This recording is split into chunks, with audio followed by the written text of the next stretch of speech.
The auditorium was packed. Parents whispered, phones hovered in shaky hands, and the soft buzz of anticipation vibrated through the rows of plastic seats. On stage, the heavy velvet curtain rippled gently like it knew something was coming. Backstage, 12-year-old Elijah Carter stood with his violin in hand, his fingers trembling like the strings beneath them. This was it. The spring showcase at Roosevelt Middle School. And he didn't want to be there. Not like this. Not with that piece.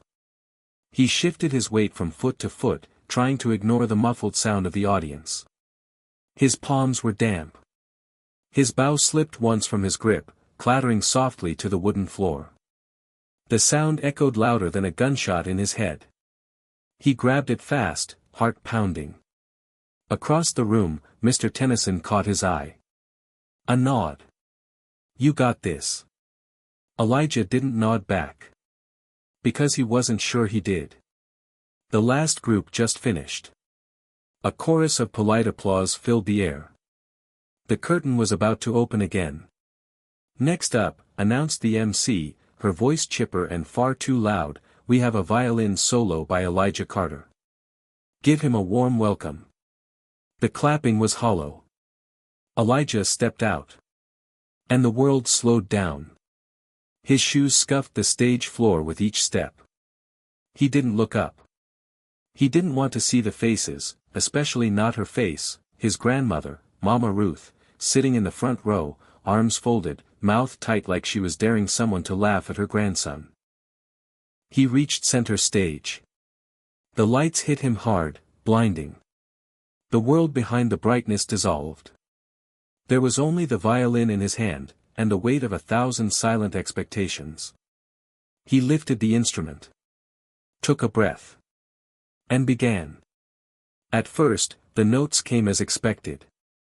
The first few bars of Concerto No. 1 by Seitz. The one Mr. Tennyson insisted he perform. Safe. Predictable. It was fine. But that wasn't Elijah. Not really. The truth? He hated this piece. Not because it was hard. Because it wasn't. He could play it in his sleep, backward, with 2 fingers. That wasn't the problem. The problem was, it didn't sound like him. It didn't sound like the basement on Saturday nights. Or the way his grandmother hummed gospel while stirring collard greens.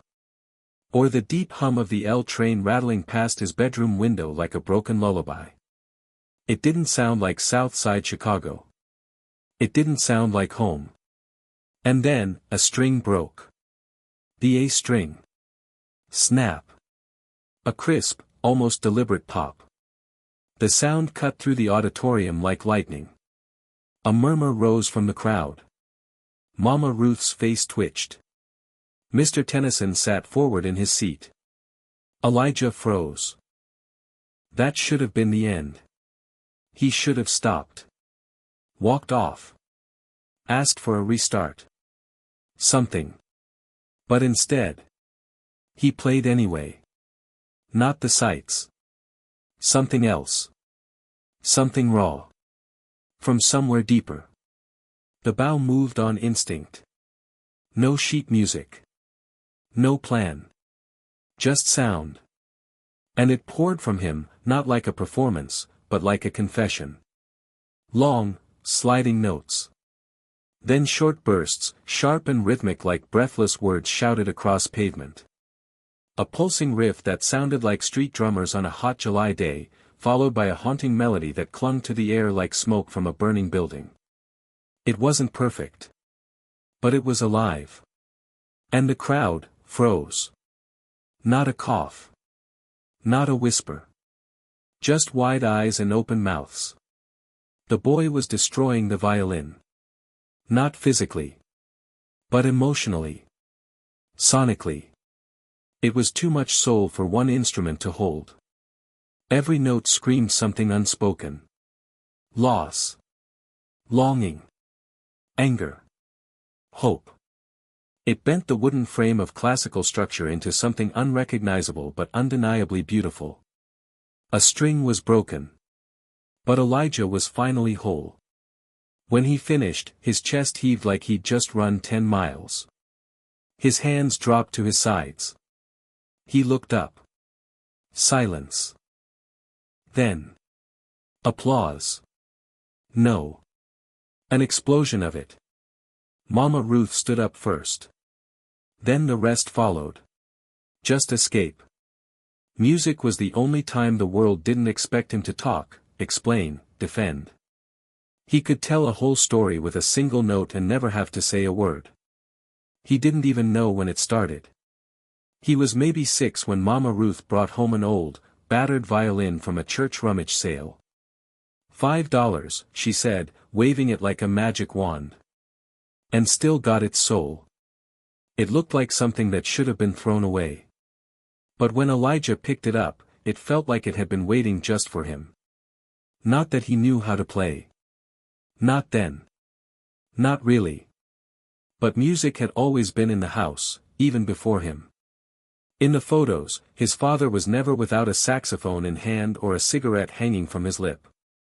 Everyone said he played like he was born in the wrong era. Miles Davis trapped in a South Side kitchen. But Elijah had never heard him play. Not once. He died before Elijah turned 2.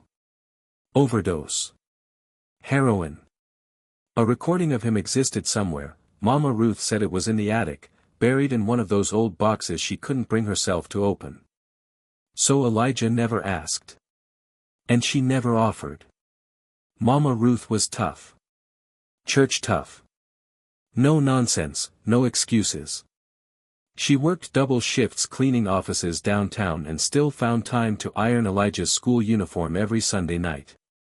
Her hands were cracked, her knees stiff, but her voice, Lord, her voice, could make grown men sit up straight. Music ain't gonna pay no bills, she'd snap, stirring a pot of greens. But I'd rather you play that violin than run with them fools out on the block. Elijah always nodded, even if he didn't say much. Words were too complicated. Too easy to twist. But notes. Notes couldn't lie. He played softer now, letting the last phrase trail into silence. From upstairs, a door slammed. Elijah flinched. Footsteps. Heavy. Uneven. Marcus. The air changed immediately. Marcus wasn't a monster. But he carried storms inside him, tight, barely contained thunder that sometimes cracked without warning. He was 19, tall, broad-shouldered, with eyes that looked like they'd seen too much too soon. Mama Ruth said he was good deep down, but deep down don't help when the cops come knocking. Elijah heard him toss something onto the couch. Then muttered cursing. Then, Mama Ruth's voice. Low. Sharp. Something about showing up smelling like trouble. Something about promises broken. Then yelling. Dishes clattered. Elijah didn't move. He just raised the violin again and played louder. Let the sound rise above the fighting. Let it wash over the walls like protection. Let it push everything else away. That was the deal, they could scream all they wanted upstairs. Down here. Down here was his. He shifted into a different melody, minor chords, melancholy but clean. Something a little sad, but not hopeless. Something that sounded like Elijah. Mama Ruth's voice snapped from above. He froze mid-bow. You do your homework yet? Yes, ma'am, he answered automatically, though his math sheet still lay untouched on his bed. Don't lie to me, boy. I ain't lying, he muttered. Then you best come up and eat. He set the violin down gently. Kissed the scroll like it was sacred. Then stood and took one last look around the basement. 4 concrete walls. 1 window too high to see out of. And a whole world of music that only existed when he was alone. Dinner was quiet. Marcus sat with his hoodie up, earbuds in, pushing food around his plate. Mama Ruth gave him a look but didn't say anything. Elijah ate quickly, quietly, eyes on his cornbread. Then, out of nowhere, Marcus pulled a small black case from his hoodie pocket and slid it across the table to Elijah. "What's this?" Elijah asked, confused. "Rosin," Marcus said, barely looking up. "For your bow. That cheap stuff you've been using is trash." Elijah blinked. He picked it up, turned it over in his hand. It was smooth, solid. Quality. "Where'd you get this?" Mama Ruth narrowed her eyes. Marcus just shrugged. Elijah didn't ask. He didn't want to know. But still. "Thanks," he said, voice low. For a moment, Marcus smiled, just barely. And for a second, Elijah forgot the storm that always hung around his brother. That night, Elijah sat on the roof outside his bedroom window. Violin in lap. Hoodie pulled up. City lights blinking in the distance like quiet stars. He didn't play. Just listened. To the hum of the street below. To the occasional police siren. To the world that never slept. He looked down at the rosin in his hand. The gift. The silence. The storm. Somewhere deep inside, he knew music wouldn't fix everything. But maybe, just maybe, it could hold the pieces together. At least for a little while. People in the neighborhood still talked about Elijah's father like he was a legend. A ghost with fingers dipped in gold and lungs full of music. They called him Louis Carter, the South Side Saxman, the kind of name you'd expect to see carved into a sidewalk star, not scrawled on an old milk crate of demo tapes collecting dust in someone's garage. But to Elijah, he was just a name. No voice. No touch. No memory. Just a curse. It was on a rainy Saturday afternoon when Elijah first heard the phrase. He'd been helping Mama Ruth clean out the front closet. Dusty coats, boxes of expired coupons, a broken lamp.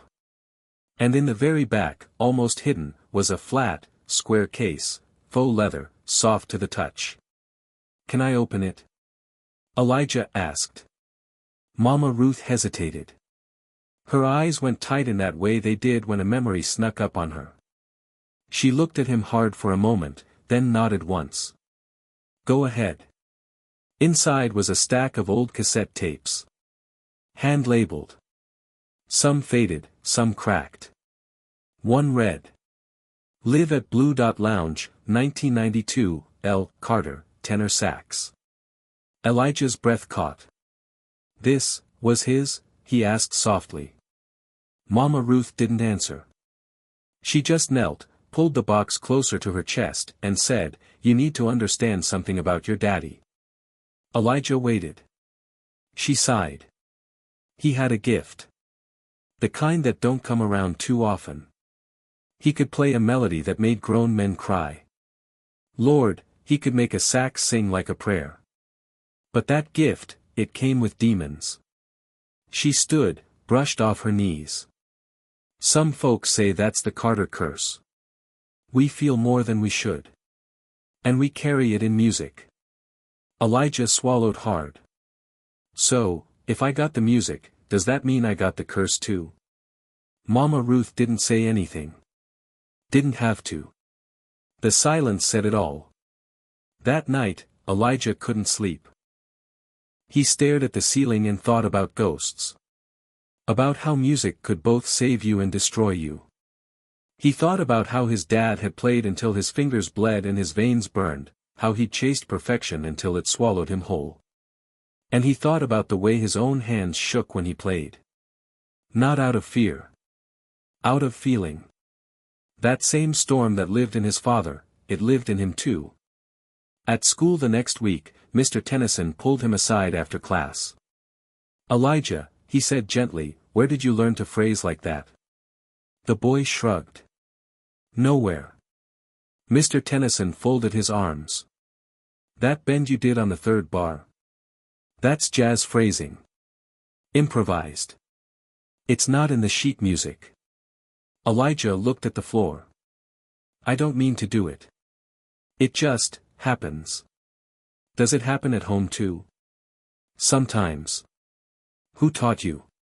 No one. Mr. Tennyson stared at him a long time, like he was trying to read notes written behind Elijah's eyes. Then he said something Elijah would never forget. Some kids are taught to play music. Others, they're born with it. But either way, it's a responsibility. A language. One you need to respect. Understand? Elijah nodded slowly. He didn't understand it fully then. But he would. Marcus hated when people brought up their dad. Wasn't a hero, he'd say. Just a junkie who knew how to play pretty. But sometimes, Elijah would catch him listening to the old recordings when he thought no one was home. Sitting on the couch, hoodie up, tape deck spinning, eyes closed like he could rewind time. They never talked about it. That's how things were in the Carter house. Some truths you carried in silence. Later that month, after a rough day at school, Elijah came home to find Marcus pacing the porch. He looked agitated. "Yo," Marcus snapped. "You got $5." Elijah blinked.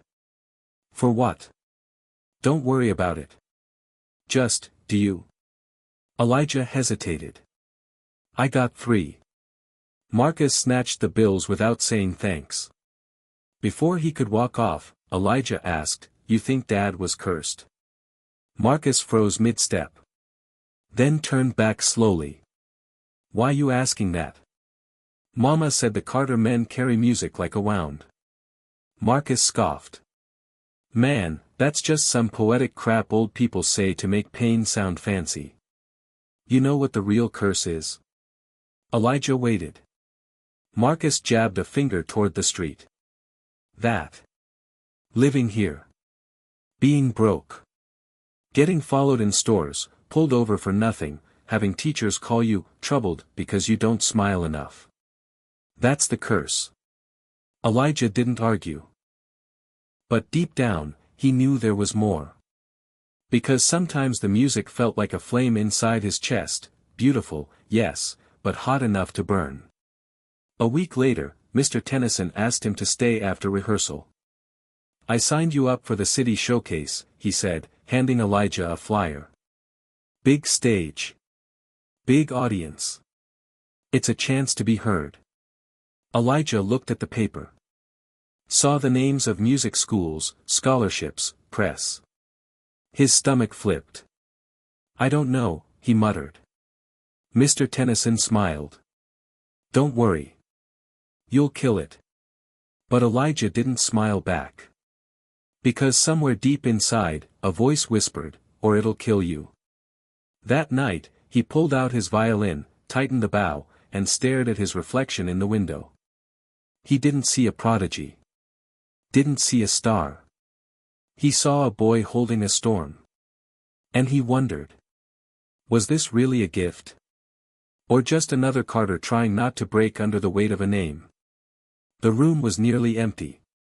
It was Friday afternoon, the kind where half the school had already escaped to buses and back seats. The music room smelled faintly of brass polish and old paper, comforting, in its own dusty way. Elijah stayed behind, like he always did, tucked away in the far corner, practicing scales while Mr. Tennyson graded theory tests at his desk. It was supposed to be quiet. Routine. But that's not how magic works. Elijah wasn't thinking about music, not really. His fingers moved on autopilot, crawling up and down the fingerboard in a series of mindless arpeggios. G major. C major. D minor. He'd done them 1,000 times. He could do them blindfolded, asleep, underwater. His thoughts were elsewhere. On Marcus, who hadn't come home last night. On Mama Ruth, who didn't say anything, but stirred her coffee so hard that the spoon bent. On the violin case, sitting next to the trash behind the liquor store that morning, strings ripped out like someone tried to make it scream. And maybe it was that. Maybe it was all of it. But something inside him twisted. And without thinking, he played it. Not a song. Not something he'd practiced. Just a note. Low. Long, bending ever so slightly, like it had something to say but didn't know where to start. Then another. And another. The room tilted. Elijah closed his eyes and let the bow drift, soft and slow, then sharp and sudden, like footsteps running through alleyways, like grief catching its breath. He didn't know what key he was in. Didn't care. He was speaking. And the violin, it answered. Behind him, Mr. Tennyson's pen stopped scratching. He looked up, puzzled at first. Then transfixed. He knew that sound. Not the melody, no, that was new, raw, untrained, but the feeling. The phrasing. The way the notes lingered a second too long before slipping into the next, like a conversation between souls. Like improvisation born from instinct, not instruction. It was jazz. But not the kind taught in books. The kind passed down in blood. In struggle. In silence. And Mr. Tennyson, who had played trumpet on 47th and Drexel in the summer of '88, who once opened for Wynton Marsalis before blowing out his lip, he knew what he was hearing. He stood up slowly. Walked over. Didn't interrupt. Just watched. Until the last note faded into nothing, and Elijah let out a breath like he'd been holding it for 12 years. When he turned around, startled to find someone there, Mr. Tennyson was staring at him like he'd seen a ghost. "Where did you learn that?" he asked, voice almost a whisper. Elijah looked down at the floor. "I didn't. Don't play games with me, son. I swear. I just played." Mr. Tennyson blinked. "You bent that fifth like you've been playing bebop for years." "I don't know what that means." He wasn't lying. All Elijah knew was that sometimes, when the noise in his head got too loud, the violin gave him something to hold on to. Something he could control. And when he let go, really let go, the notes just came. He didn't know where from. They were just there. Mr. Tennyson stepped back and ran a hand over his beard. "Elijah, do you know who your father was?" The boy's stomach tensed. He nodded. "A musician. More than that. A voice. He was part of a sound that doesn't come around often. And I think you." He stopped himself. Looked at Elijah differently now. Like a puzzle he'd just figured out halfway. "You ever think about what music means, Elijah?" The boy shrugged. "It's just sound." "No," Tennyson said firmly. "It's never just sound. Music is memory. It's pain you survive and hope you haven't given up on. And you play like someone who's been through some things." Elijah didn't respond. Didn't need to. Mr. Tennyson exhaled. "You can't let this stay buried in practice rooms and basements. You hear me?" A beat of silence. Then Elijah asked, "What if it's better that way?" Mr. Tennyson stepped closer. Put a hand on the boy's shoulder. "Genius that stays hidden turns into rot. Don't hide your gift. Learn it. Use it. Shape it before it shapes you." That weekend, Elijah barely left the basement. He played until his fingers were raw and his shoulder ached. Not just songs now, ideas. Fragments. Moments. The way Marcus's keys jangled when he came home at 3 a.m. The echo of Mama Ruth's quiet sobs when she thought the house was asleep. He didn't know how to write music on paper. But he was writing it in air. In memory. In the ache between each breath. On Monday morning, Mr. Tennyson met him at the school entrance with a worn folder in hand. "City Showcase," he said. "I signed you up." Elijah's stomach flipped. "No," he said quickly. "I can't. That's not me." "You already played for hundreds of people once," Tennyson said with a small smile. "You just didn't know it. But that was different. This is the same violin. The same hands. Same soul. Elijah hesitated. Then took the folder. Later, as he walked home alone, violin case swinging gently at his side, Elijah looked up at the sky, gray, heavy, like it might cry at any second. He wondered if storms ever got tired of holding everything in. He knew he did. But for the first time, maybe he wouldn't have to. Maybe the note he played wasn't just an accident. Maybe it was a door. And it had already begun to open. It started with sirens. Not loud, not right away, just a distant whine floating in through Elijah's cracked bedroom window. At first, he barely noticed. But then came the shouting. The kind that didn't belong in this house. Doors slamming. Heavy boots on linoleum. Mama Ruth's voice, sharp and unfamiliar. Elijah froze mid-phrase, bow still pressed to string.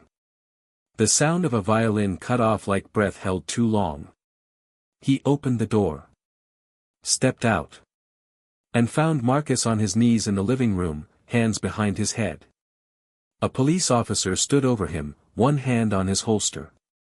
Another paced near the couch, glancing at an open duffel bag on the floor, half full of cash and a small ziplock of white powder Elijah didn't need to ask about. "What is this?" Mama Ruth demanded, voice trembling. "What is this doing in my house?" "I don't know," Marcus said too fast. "It ain't mine." The officer looked at her. "Ma'am, we got a tip. Said he's been dealing out of this block for weeks." "No," she said quickly. "Not my son. You got it wrong. He's got problems, but he ain't no dealer." Elijah couldn't speak. Couldn't move. Just watched as Marcus looked up at him, and for a split second, their eyes locked. And what Elijah saw there wasn't guilt. It was pleading. "Don't say anything. Don't turn away. Don't let me go down like this." The officers didn't cuff him. Not yet. One of them took pictures of the bag. Another asked Marcus to come down for questioning. Mama Ruth was still arguing when the door shut behind them. Elijah stood in the middle of the room, violin case still in his hand. Like it could protect him from all of this. Like sound could undo what silence allowed to happen. That night, the house felt hollow. Mama Ruth sat at the table in the kitchen, staring at her wedding photo. The one where her husband smiled like he hadn't yet seen the war coming. Her hands were folded, unmoving. Not praying, just holding on. Elijah stood in the hallway for a long time, unsure if he should speak. Then, almost in a whisper, he said, "Do you think he did it?" Mama Ruth didn't look up. "Don't matter what I think. The world already decided. You believe them. I believe what I see. But I also believe people break when they got nothing to hold." Then she finally looked at him. "You got something. You hear me? You got that gift, Elijah. Don't let it get swallowed up in other people's sins." He nodded slowly. But inside, a different question echoed. What if I already did? The next morning, Mr. Tennyson found him sitting alone in the music room before school started. "You all right?" Elijah shrugged. Mr. Tennyson set down a coffee cup and sat beside him. "You look like a boy with 100 things on his mind." 103, Elijah muttered. Mr. Tennyson didn't smile. He just reached into his satchel and handed Elijah a small notebook, soft black cover, blank pages. "What's this?" Elijah asked. "Call it a music diary. For anything that doesn't fit on a staff. Melodies. Feelings. Even words, if they come. I don't write. You don't have to. Just, get it out." Elijah took the notebook. It felt heavier than it looked. That afternoon, Elijah didn't go straight home. Instead, he walked. Through back alleys and side streets, past corner stores and chain-linked lots. Past ghosted buildings where jazz clubs used to live, now boarded up and forgotten. The whole south side had a kind of quiet music to it, distant basslines from passing cars, a whistle from a rooftop, the soft thud of basketballs in cracked courts. He found a bench under a rusted L-train pillar. Sat down. Opened the notebook. And wrote. My brother bleeds storms but never cries. I make music so I don't have to scream. But today, I want to scream anyway. He closed it fast, like the page might burn him if left open too long. By the end of the week, Marcus was home again. Charges dropped. No evidence, Mama Ruth muttered. They didn't even apologize. Marcus didn't speak much. Didn't eat much either. Just sat on the porch, headphones on, eyes blank. Elijah watched him from the window and wondered what prison looked like when it followed you home. That night, Marcus knocked softly on his door. You still got that notebook? He asked. Elijah nodded. Keep it close. Some things you can't tell nobody. You just gotta trap them on paper before they rot your brain. He almost walked away. But then turned back. You're good, he said. Better than any of us. Then added, don't waste it. And walked out. The next morning, Elijah opened the notebook again. And this time, instead of words, he drew 5 lines. Started writing notes. Not perfect. Not clean. But his. A melody that sounded like sirens and secrets. Like forgiveness never asked for, only played. There was something different about the music room now. It used to feel like a sanctuary, just a space to hide in until the bell rang or the world quieted down. But now, every time Elijah stepped inside, it felt like the room was watching him. Like it knew. And maybe it did. Because that morning, as he tuned his violin, Mr. Tennyson handed him a worn cassette tape. The label read, Unfinished Session, Bell, Carter, July 3, 1997. Elijah stared at it like it might bite him. Found it in the archives, Tennyson said quietly. It was buried under a stack of old jazz workshop reels. Almost threw it out. Elijah didn't take it. He just whispered, this is, my dad. Tennyson nodded. Never released. Never finished. But the last thing he ever recorded. Listen to it. Alone, if you have to. Elijah slipped it into his hoodie pocket. It felt warm, like it had a heartbeat.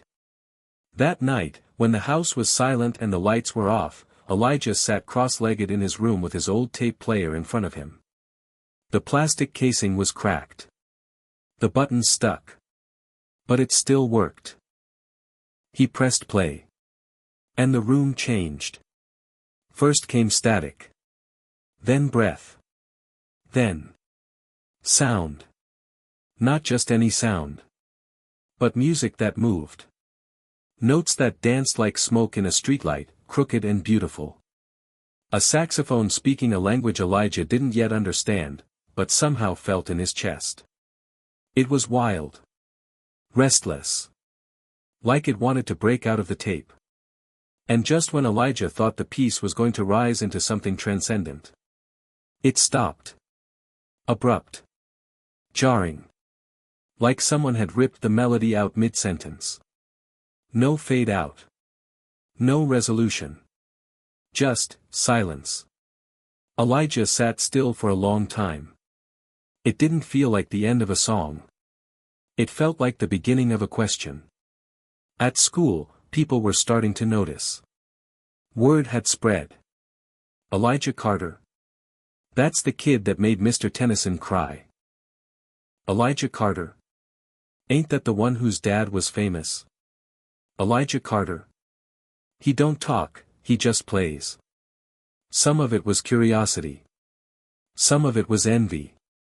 Especially from Malik, a senior trumpet player who'd always been top of the music food chain.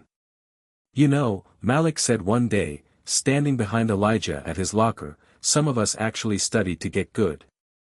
Elijah didn't answer. Guess it must be nice, Malik sneered. Just be born with it. Elijah looked up slowly. Guess it must suck, he said quietly, to work so hard and still be second best. Malik's eyes narrowed. And the air between them got real quiet. Real heavy. After school, Elijah took the tape to the music room and played it again. This time, he kept his violin on his shoulder, bow ready. When the track started, he closed his eyes. Waited. Then tried to answer it. Not copy. Not cover. But respond. Like a call-and-response conversation across decades. Father to son. He played short, sharp notes. Echoes of what he heard on the tape, but twisted. Warped by the grief and rage and confusion that lived in his chest. His bow moved like it had a mind of its own. Each phrase climbed higher, cracked sharper. Like it was trying to find the ending his father never got to write. When he opened his eyes, Mr. Tennyson was standing in the doorway. Silent. Stunned. That, he said, after a long breath, wasn't just music. I know, Elijah said, heart still racing. It felt like noise in my blood. That weekend, Elijah locked himself in the basement. He didn't tell Mama Ruth what he was doing. Didn't tell Marcus. He just played. And wrote. The notebook Mr. Tennyson gave him was nearly full now, scribbled with odd-time signatures, broken chords, and strange shapes that only made sense when he played them out loud. And as he played, he kept coming back to the pause on that tape. The gap. The space his father left behind. And in that space, Elijah started building something. Not a replica. Not a cover. But an answer. On Monday, Mr. Tennyson gave him a strange look during rehearsal. You ever consider playing original work at the showcase? Elijah blinked. They allow that? Not usually, Mr. Tennyson said. But I know someone on the board. He smiled. It's time they heard your voice. Elijah hesitated. Then nodded. But not everyone was smiling. That afternoon, as Elijah left rehearsal, Malik stepped into his path. You think just 'cause your dad was somebody, you get to skip the line. Elijah kept walking. Malik shoved him. The violin case hit the ground. Hard. The echo of it cracked like lightning in Elijah's chest. He dropped to his knees. Opened the case. The bridge had snapped. One string hung loose like a broken promise. Malik looked down at it, suddenly unsure. I didn't mean. Elijah stood up slowly. Looked him dead in the eye. You don't get to touch this, he said. Malik stepped back. Because for the first time, Elijah didn't look like a quiet kid with a violin. He looked like a storm in human form. That night, Marcus knocked on his door. I heard what happened, he said. Wasn't a big deal. Your hand's bleeding. Elijah looked down. Didn't even realize he'd cut himself picking up the broken bridge. Marcus pulled a small box out of his hoodie pocket. Inside was a new bridge. High quality. Ebony. Handmade. I pawned my headphones, Marcus said. For this. Elijah stared at it. Then at him. You serious? Man, if you're gonna burn the world down, you might as well be in tune. And so, Elijah restrung the violin. Retuned every note. Rewrote every page. And played until the strings felt like nerve endings. He wasn't just practicing now. He was preparing. Because the showcase was coming. And Elijah Carter wasn't just walking in as the quiet kid with the gift. He was walking in carrying unfinished history. And the music that lived in his blood. The night of the showcase smelled like nerves and hairspray. The auditorium lights buzzed low overhead as dozens of students paced backstage, polishing brass, tightening bows, whispering prayers. Elijah stood near the wings, gripping his violin case so tight his knuckles went white. He wasn't just nervous. He was electric. This wasn't a cafeteria talent show or a classroom solo. This was the City Youth Showcase. Held in a real auditorium downtown. Spotlights. Judges. Press. Even scouts from music academies, waiting like vultures in velvet seats. And Elijah? He was slotted dead last. The closer. No pressure. Mr. Tennyson leaned in, straightening Elijah's collar. You ready? No, Elijah muttered. Mr. Tennyson grinned. Perfect. Only liars say they are. He handed Elijah a folded piece of paper. Set list, he explained. In case anyone asks. Elijah unfolded it. There was no title. Just 2 words. Original composition. Below it, in parentheses, dedicated to L. Carter. Elijah stared at it.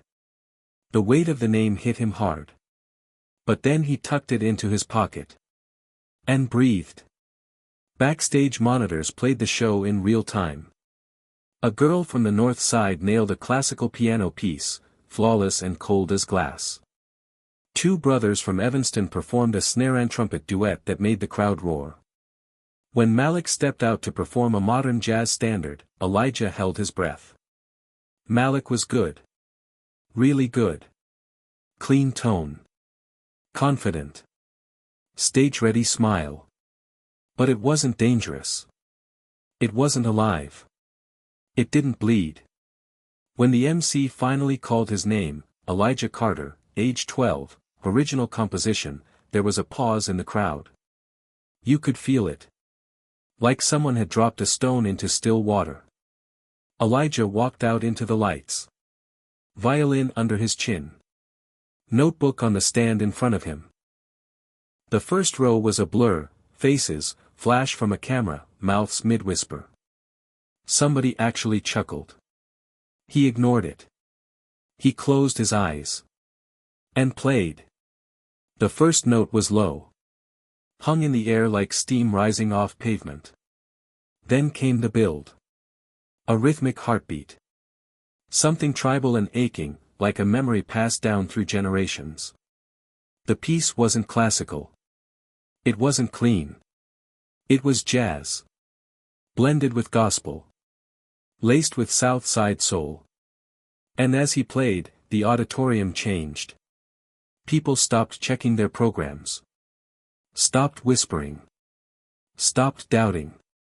Because what they were hearing wasn't a song. It was a story. The story of a boy who grew up with broken bridges and sirens in his lullabies. A boy who never knew his father's voice but could finish his melody.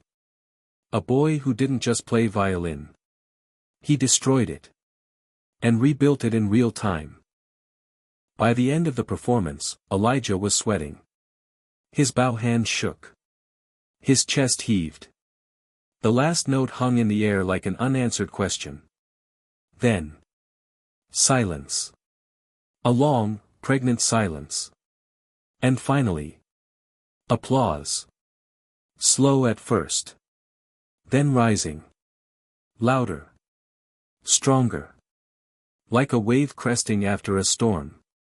Mama Ruth stood up in the middle row, tears in her eyes, clapping harder than anyone else. Marcus, hoodie up in the back corner, was nodding, chin down like he'd just seen something holy. Even Mr. Tennyson had to wipe his glasses. But not everyone clapped. A man in a blazer near the back leaned toward the woman beside him. "You believe this?" he muttered. "Jazz? From a middle schooler? At a youth showcase?" The woman raised an eyebrow. "You heard what I heard. He wasn't even reading music. That was improvisation. Wild. Undisciplined. Or, genius." The man scoffed. Not the kind they fund scholarships for. Afterward, backstage was chaos. Students high-fived, hugged, gushed. Elijah tried to slip past unnoticed, violin case in hand, but a scout from the Chicago Music Institute caught his arm. "Hey, Elijah, right? That was something. You composed that yourself?" Elijah nodded. "You got representation? A private teacher? Conservatory placement?" He shook his head. "Good. Means we can start from scratch." Elijah blinked. "Start what?" "Building your career." Before he could answer, another scout called out. Then a reporter. Then someone with a camera. The circle closed in fast. And for the first time, Elijah felt overwhelmed. Like the music wasn't his anymore. Mr. Tennyson rescued him. Cut through the crowd, hand on his shoulder. "Easy, folks. He's 12. Let him breathe." He led Elijah outside into the cool night air. The city lights flickered in the puddles on the sidewalk. Sirens in the distance again, only this time, they didn't feel like a warning. They felt like rhythm. Like home. "You did it," Tennyson said. Elijah shook his head. "I'm just getting started." Tennyson smiled. "That's the right answer." They stood in silence for a moment. Then Elijah asked quietly, "You think he would have liked it?" Tennyson didn't ask who he was. Just said, "I think he heard it." But as Elijah walked back to the car with Mama Ruth and Marcus. Notebook in one hand, violin case in the other. He couldn't shake the feeling that something had shifted. The music had freed him. But it had also marked him. People saw him now. Some with wonder. Some with envy. And some, like the blazer man in the back row, with fear. Not of Elijah Carter the boy. But of what he represented. A voice too loud to ignore. And too black, too young, and too real for them to control. By Monday morning, Elijah Carter's name wasn't just whispered in school hallways. It was trending. On local news clips. On music forums. On Twitter, under hashtag #ViolinKidFromSouthside. The video someone's aunt had recorded from the fifth row had racked up over 200,000 views in 2 days. Comments flooded in. "Violin, this kid's got soul. Like real, raw, make you cry soul." Musical notes, a 12-year-old. That's Miles Davis reincarnated with a violin. Unamused face, I dunno. Looks fake. Who lets a middle schooler improvise jazz at a competition? Person shrugging medium skin tone, too wild for my taste. If I wanted chaos, I'd go to a protest. Elijah didn't have a Twitter account. But he felt the noise anyway. At school, everything had changed, but not how he expected. First, there were the teachers. The ones who used to barely nod in the halls suddenly called him young maestro, and asked him to play at PTA meetings, school board dinners, city fundraisers. Then came the reporters. 2 vans outside the school on Tuesday. A radio producer who left her business card at the front office. A podcast crew that actually tried to interview him in the bathroom. Mr. Tennyson had to step in. Elijah's not a marketing product, he barked at a local journalist. He's a student. A child. Let him breathe. But the hardest part wasn't the adults. It was the kids. At first, they cheered him. Dapped him up in the halls. Slapped his back like he'd scored the game-winning touchdown. But fame has a half-life. And jealousy moves fast. By Thursday, the jokes started. You write that music, or your ghost dad do it for you. Violin ain't even that hard if you just make stuff up. Play us another sad song, Beethoven Jr. They laughed. Elijah didn't. He kept his eyes low. His notebook closer. Malik, strangely, said nothing. Not a word. Just watched him with that same sharp look like he was still trying to decide if Elijah was a threat, or a mirror. In music class, things got worse.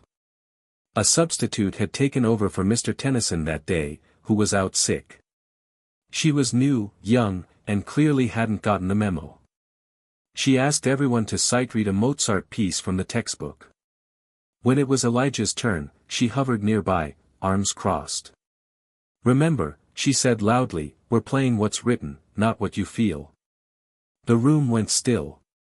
Elijah hesitated. Then started to play. He was careful. Precise. Clean. No swing. No bend. Just, correct. But as the final note faded, the substitute gave a tight smile. "See," she said. "Structure matters. Creativity's fine, but it doesn't excuse a lack of discipline." A few kids snickered. And Elijah just sat there, violin on his lap, staring at the floor. After school, he skipped practice and went straight home. Straight to the basement. He didn't even turn on the light. He just sat there. Violin across his lap. Notebook beside him. And for the first time in months, he didn't play. Not a note. Mama Ruth found him an hour later. "Baby, you okay?" He didn't answer right away. Then, "I don't think I'm built for this." She sat next to him on the floor. Pulled his head into her lap. "Built for what?" "This. Being seen. Being heard. People only like it when you sound how they want you to." Mama Ruth stroked his hair like she did when he was small. "Hear me now, Elijah, the world don't change for comfort. It changes when someone steps up and sounds different enough to make it listen." He closed his eyes. "But what if I'm not ready?" "You are. Or you wouldn't be chosen." He looked up at her. "Chosen? You think all this is random? This gift? This timing? Baby, you were born with a storm in you. And storms don't ask permission to shake things up." The next day at school, Elijah came in quiet. Didn't respond when a group of students mimicked his showcase performance in the hallway, fake bowing, exaggerated jazz hands. Didn't flinch when the music room piano had a note taped to it that read, "Only real musicians beyond this point." But when he got to his locker, there was a folded piece of paper wedged in the corner. It read, "Don't let M tune you out. You were the realest thing I've ever heard. A fan." No name. Just a sticker of a treble clef at the bottom. Elijah held the note in his hand for a long time. Then pulled out his notebook. And started writing again. Later that week, Elijah sat with Mr. Tennyson after school. The older man looked tired, still coughing, still pale. "You been hearing the noise?" Elijah asked. "Oh yeah," Mr. Tennyson chuckled. "I get emails. Calls. Some say I'm reckless for putting you on that stage. Others want you on every stage." Elijah nodded. "I think I broke something." "No," Mr. Tennyson said. "You exposed something. People get mad when their comfort zones crack." He leaned forward. "You want my advice?" Elijah nodded. "Don't stop playing. Don't ever stop. But also, don't just play for applause. That fades.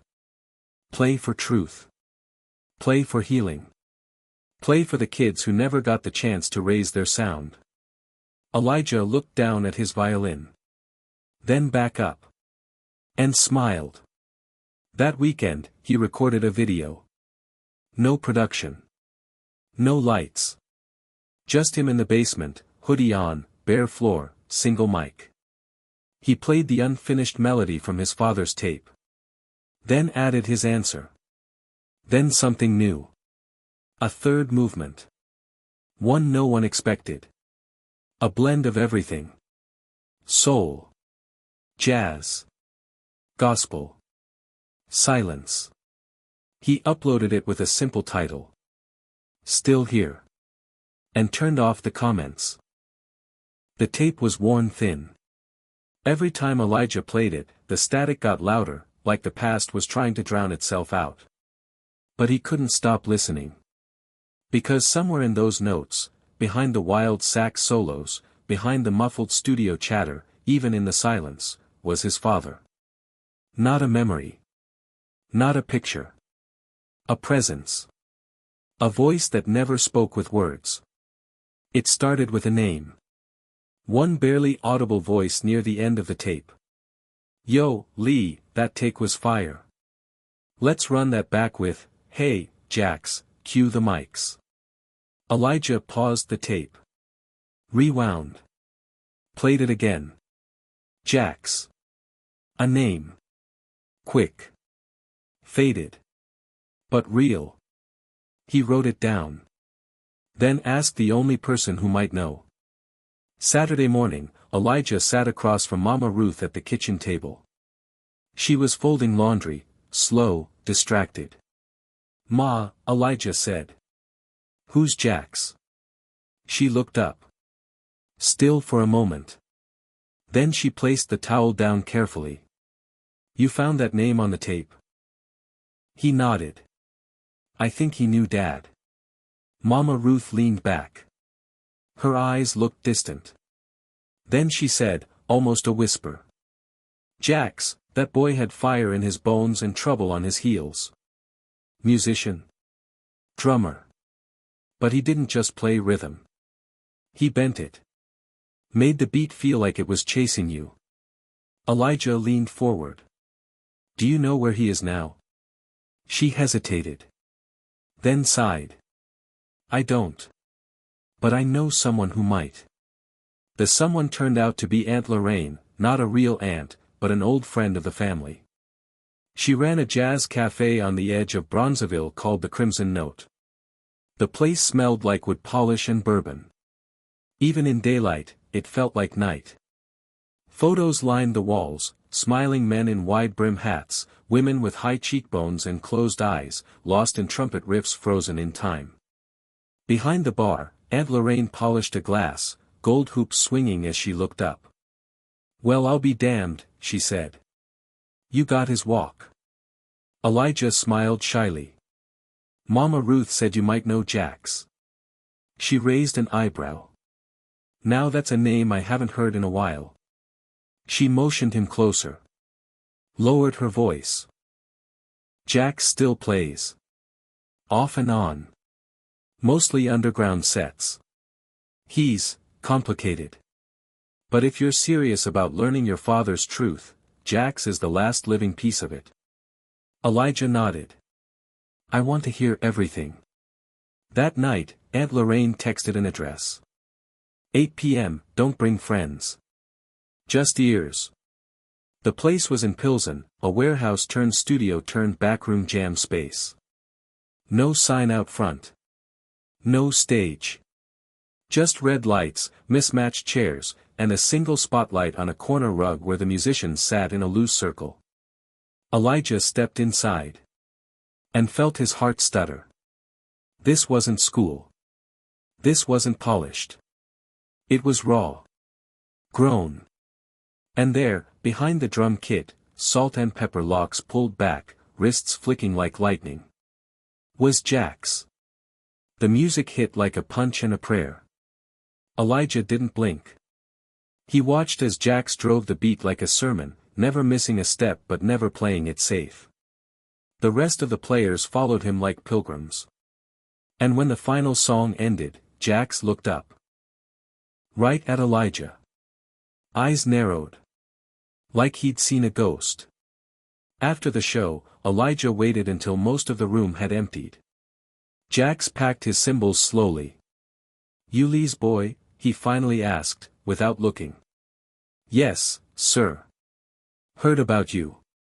That video. You really play like that?" Elijah nodded. "I'm trying to figure out who he was. What he left behind." Jax laughed, rough and dry like gravel. "He left a mess, that's what he left." Elijah blinked. "People don't tell you that part, huh?" Jax said. "He was brilliant. No doubt. But also proud. Got caught up in things that weren't about the music. People wanted to own him. Box him up. He refused. What happened to him? Jax finally looked him full in the face. I don't know the whole truth. But I know this, he recorded that last tape in secret. Wouldn't even tell me what it was for. Said it had to speak for itself.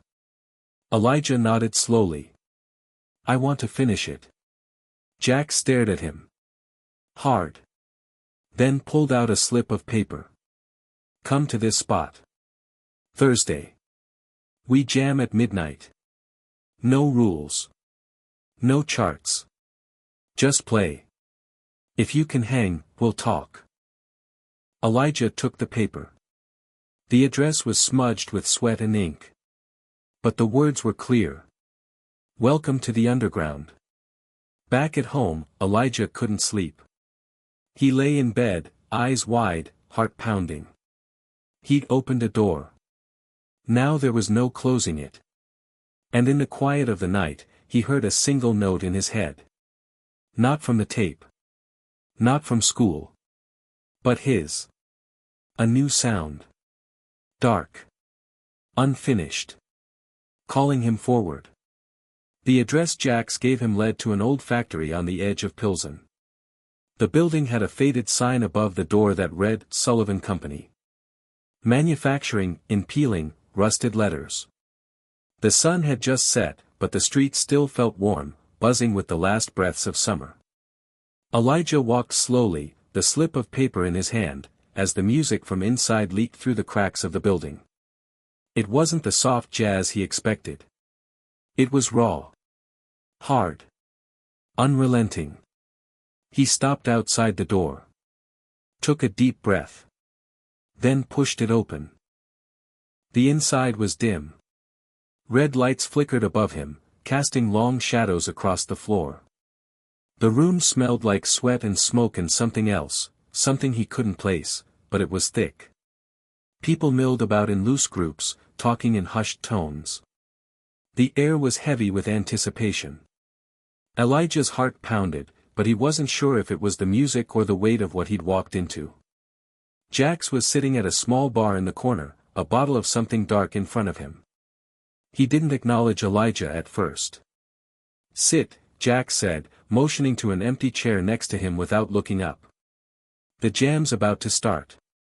Elijah sat, his fingers tight around his notebook, as the rest of the room began to fill with musicians. Drummers. Guitarists. Saxophonists. Each one was a story, a sound. But none of them looked at him. They were all waiting for something, a signal, a cue. He could feel his pulse quicken. A few minutes later, Jax stood and walked to the center of the room. You know the rules, Jax said to the group, his voice low but commanding. No charts. No structure. Just play. Let it go. Let it flow. Let the sound find you. The room buzzed with a low hum of nervous excitement. Ready, kid? Jax asked, turning to Elijah. Elijah nodded, but his hands were cold. He had no idea what was coming, but he knew it wasn't going to be easy. The first note rang out. The bass struck like thunder, and the drums followed in an unpredictable rhythm, sharp and fast. The saxophone joined in, wild and free, bending the air like it was breaking through something. Elijah could feel the music vibrating through his bones. The violin in his hands felt heavier than ever. He raised it to his chin. And the first note he played, his fingers trembling, was nothing like what he expected. It was messy. Disjointed. The rhythm of the jam clashed with his instincts, and for a moment, he thought about stopping. He thought about leaving. But the sound, it didn't stop. It dared him to keep going. Then, something clicked. Elijah found the beat. The bow of his violin danced over the strings like a flame licking at the edges of the fire. He began to improvise, letting the sound come from somewhere deeper than the surface, a place he hadn't yet found within himself. The musicians responded. The drummer's hands hit the snare with a fierce energy. The guitarist, slapping the strings in a quick, staccato rhythm, picked up on the rawness Elijah put into the violin. The saxophonist's breath was deep, steady, as if he was pulling the sound from the very air. It wasn't music anymore. It was a conversation. A conversation with no words, no expectations. It was just the pure exchange of energy. As Elijah played, he could feel the room shifting. The noise, the dissonance, it all came together in a way that felt like a storm. Each musician pulled and pushed the sound, bending it, breaking it, then building it again. It was chaotic. Beautiful. And Elijah realized, this was his moment. This was what his father had been a part of, the underground world of jazz that didn't care about rules. It didn't care about fame or recognition. It was about the feeling. About the story you could tell without ever speaking. Jax played harder now, and Elijah followed. The music swirled, twisting like a wind that threatened to lift him off his feet. He closed his eyes for a second, and for that brief moment, he felt his father's presence. Not the man he'd known, but the spirit that had lived inside the music. The pain. The joy. The freedom. The truth. And then, just as suddenly as it started, the jam stopped. The final note hung in the air, a single sustained breath, until it faded into silence. Elijah opened his eyes. The room was still. For a moment, no one moved. Then, Jack stepped forward, clapping his hands slowly. "You did it, kid," he said. "You kept up. You listened. That's what it takes. Not just the notes, it's the heart. You got that." Elijah felt a rush of relief. But Jax wasn't finished. "You want to know about your dad?" Jax's voice was low. This is what he was a part of. The real thing. Not the showbiz. Not the fame. Just the music. Your dad walked into this world with nothing but a violin and a voice. And when he left it all here. In the sound. Elijah's heart raced again. "Why didn't he tell me?" he asked, his voice shaking. Jax shrugged. "He was always trying to protect you. Keep you away from this. From the grind. The life that comes with it. But the truth is, Elijah, you're part of it. You always were." They stayed there for hours. The musicians talked. They drank. They played a few more songs, less intense now, more relaxed, like the night had softened them. But Elijah couldn't shake the feeling. The weight of his father's choices. The burden of living up to something that wasn't just about talent. It was about legacy. Family. History. By the time Elijah left the building, it was past 3 a.m. The streets were empty, the air cool against his skin.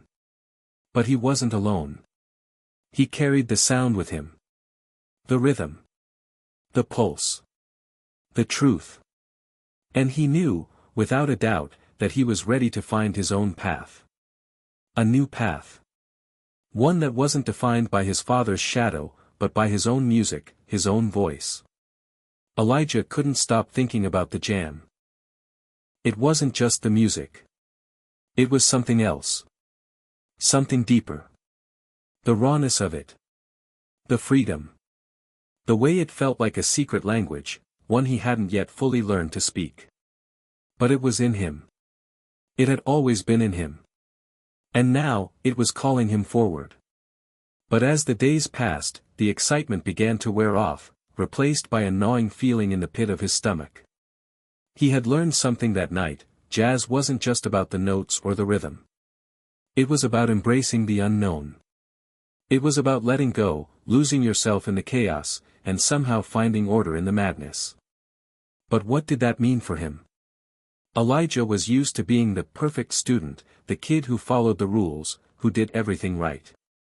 But jazz, this jazz, didn't care about perfection. It didn't care about rules. And for someone who had spent his life trying to control the sound, that was terrifying. He was at school when the first storm cloud appeared. It was Wednesday afternoon, and the bell had just rung for lunch. Elijah was headed to the cafeteria when he spotted Carl, one of the more popular kids in his grade. Carl had his buddies with him, and they were all laughing, walking toward him like they owned the hall. "Yo, Elijah. You still doing that violin thing?" Carl called out, his voice dripping with mockery. Elijah slowed his pace, trying to act casual, but he could feel the weight of Carl's eyes on him. "Yeah," Elijah replied, keeping his voice steady. "Why?" Carl grinned. "You still trying to play jazz or something?" "I mean, that's cute and all, but come on, bro, jazz. That's for older folks, right? You sure you want to be stuck in that world?" A few of Carl's friends snickered, and Elijah felt a heat rising in his chest. He knew what they were trying to do. Trying to get under his skin. But it wasn't just Carl. It was the pressure. The pressure to fit in, to be accepted. The world of jazz felt so far removed from everything else around him. Elijah turned away, ignoring their laughter. But in the back of his mind, Carl's words kept echoing. That night, Elijah sat at his desk, the violin lying on the bed next to him, untouched. His fingers drummed nervously on the surface of his notebook. He had tried to write a new piece of music.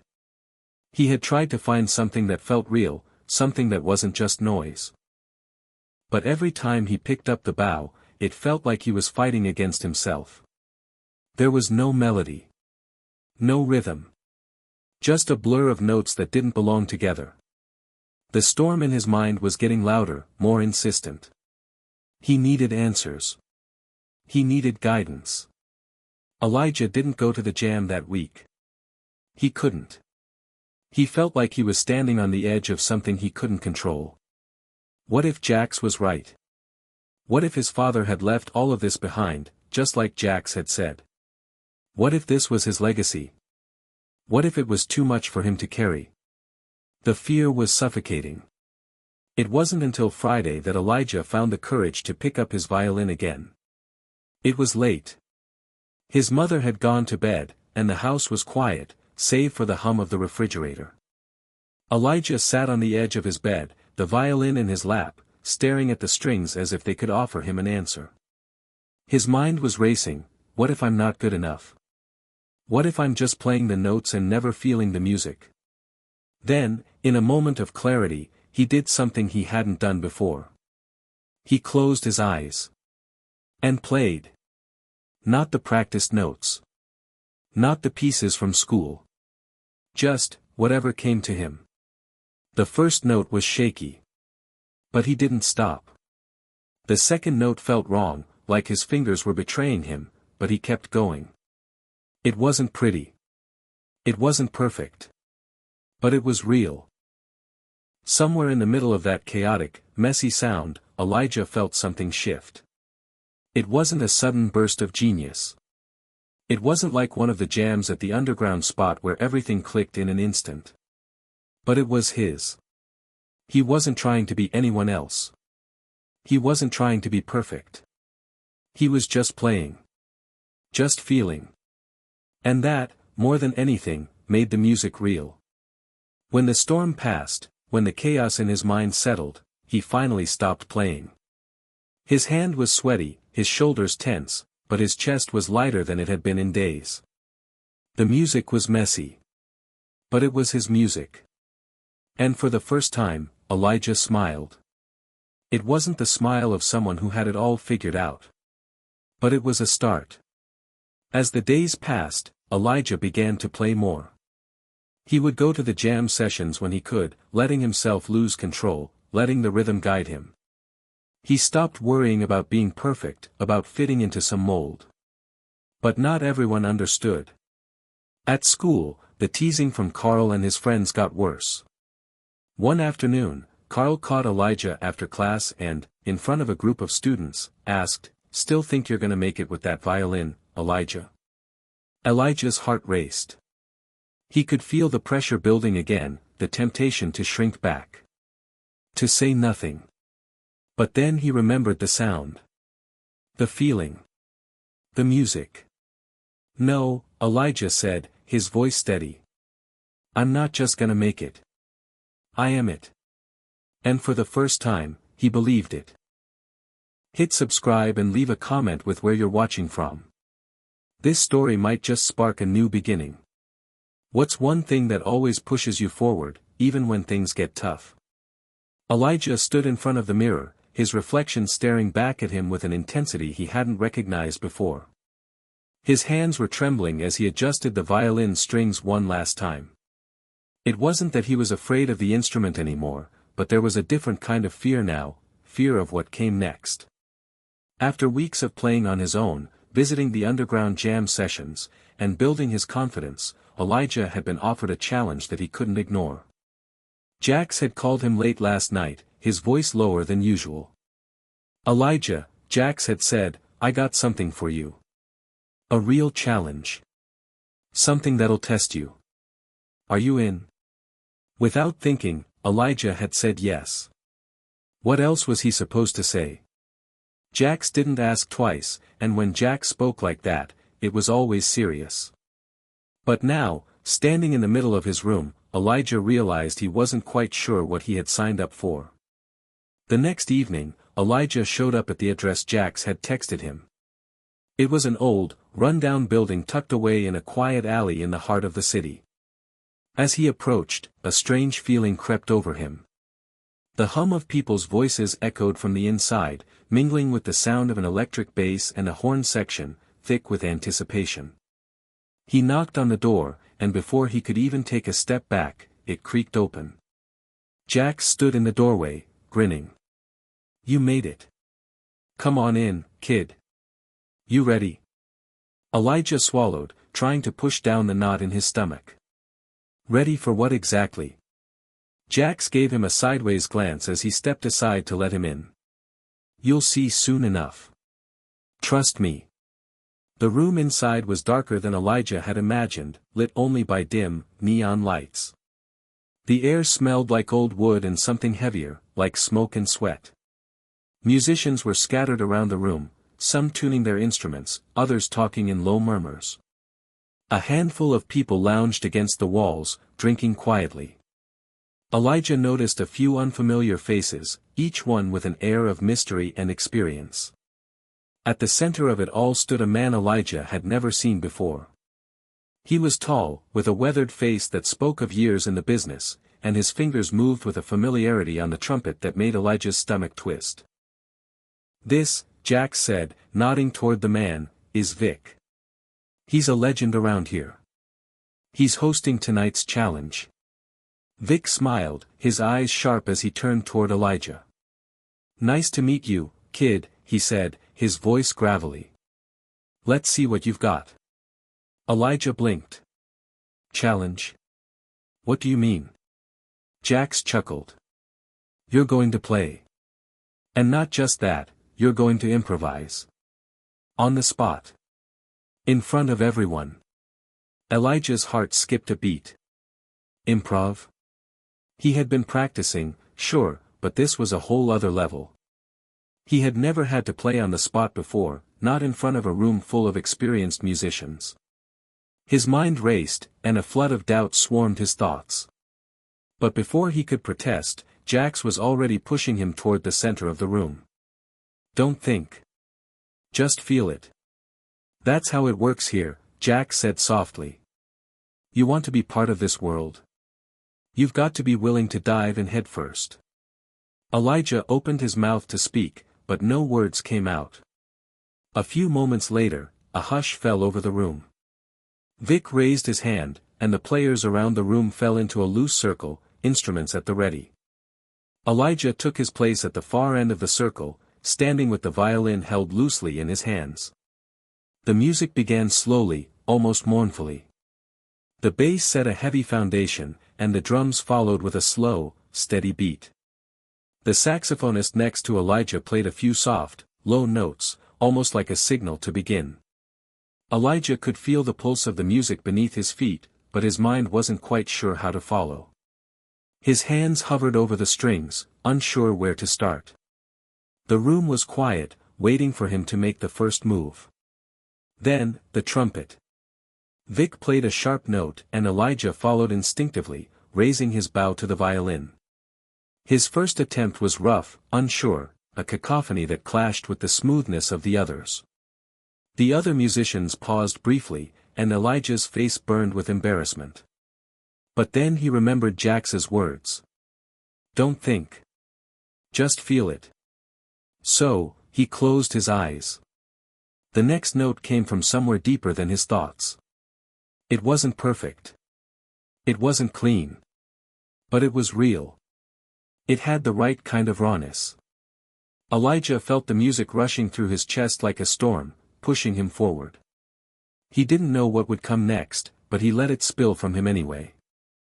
The saxophonist caught his rhythm, and the drummer picked up the pace, pushing him higher.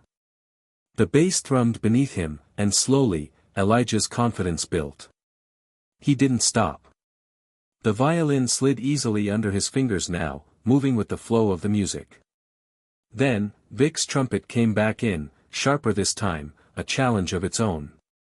Elijah grinned. This was what it meant to be here.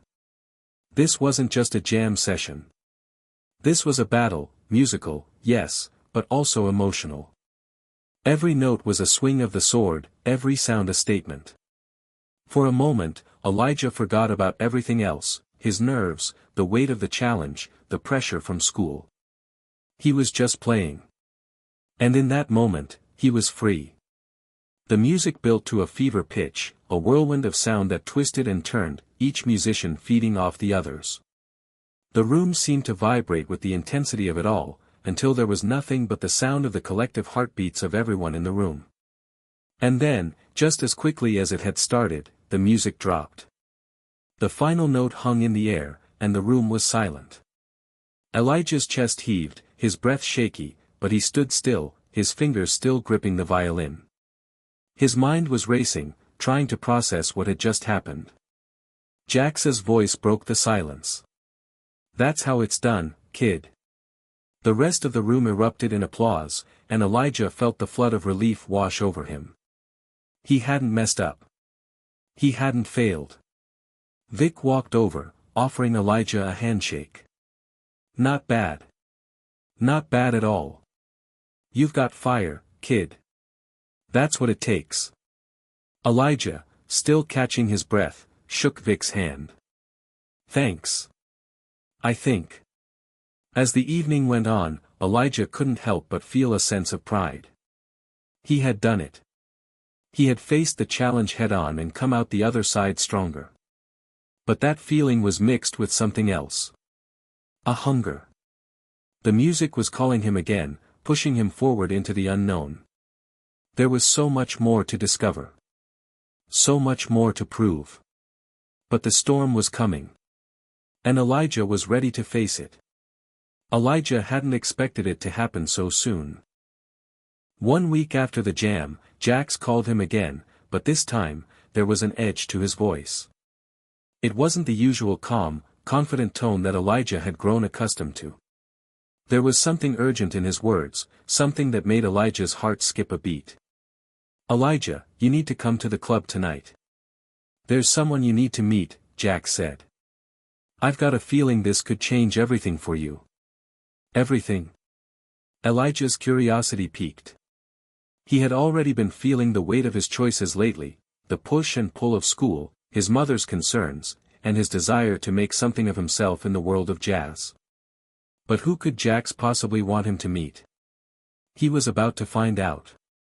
The night air was crisp as Elijah made his way down the familiar alley. The neon signs from the club blinked in the distance, but tonight, there was a different energy in the air. Something thick and electric, like the city itself was holding its breath. Jax was already waiting by the door when Elijah arrived. He waved him over with a quick glance, not bothering to say much. As Elijah stepped inside, the atmosphere felt different. The usual hum of the room was quieter, more subdued. Musicians were scattered around in hushed conversations, but there was an undeniable tension in the air. It felt like everyone knew something Elijah didn't. "Elijah," Jax called as he walked over, "this is Darius." A man in his mid-30s, wearing a black leather jacket and a pair of old sunglasses despite the dim lighting, extended his hand. He was tall and had an air of cool confidence about him, someone who had seen it all and was still standing. "Nice to meet you," Darius said, his voice deep but measured. "I've heard a lot about you." Elijah took his hand, unsure of what to make of the situation.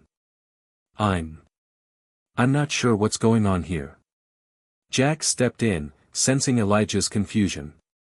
"Darius is a producer. He's looking for new talent. And he thinks you've got something." Elijah blinked, taking a step back. "A producer? You mean, someone who could actually sign me?" Darius gave a small, knowing smile. "That's the idea." Elijah's heart started to race. A real producer? A chance to take his music to the next level? It was everything he had dreamed of. But at the same time, something inside him tightened. He wasn't sure what he felt yet, but the weight of the decision was already starting to settle in his chest. The conversation that followed was a blur. Darius talked about the business side of things, record labels, contracts, expectations, and how this was Elijah's big chance. He spoke with a polished charm that made it all sound so easy, but Elijah's mind kept circling back to one thing: was he ready for this? Jax had been pushing him to take the leap for weeks, but Elijah still wasn't sure. Was this really the world he wanted to be part of? Or was it just the allure of fame and success clouding his judgment? When Darius finally stopped talking, Elijah felt his heart pounding in his chest. "What do you think?" Jax asked, a look of quiet anticipation in his eyes. Elijah looked between the two men, his mind racing. It was so tempting. The dream was right in front of him. He could see it, the record deals, the tours, the spotlight. Everything he had ever wanted. But there was a part of him that still hesitated. What about his mother? What about the music?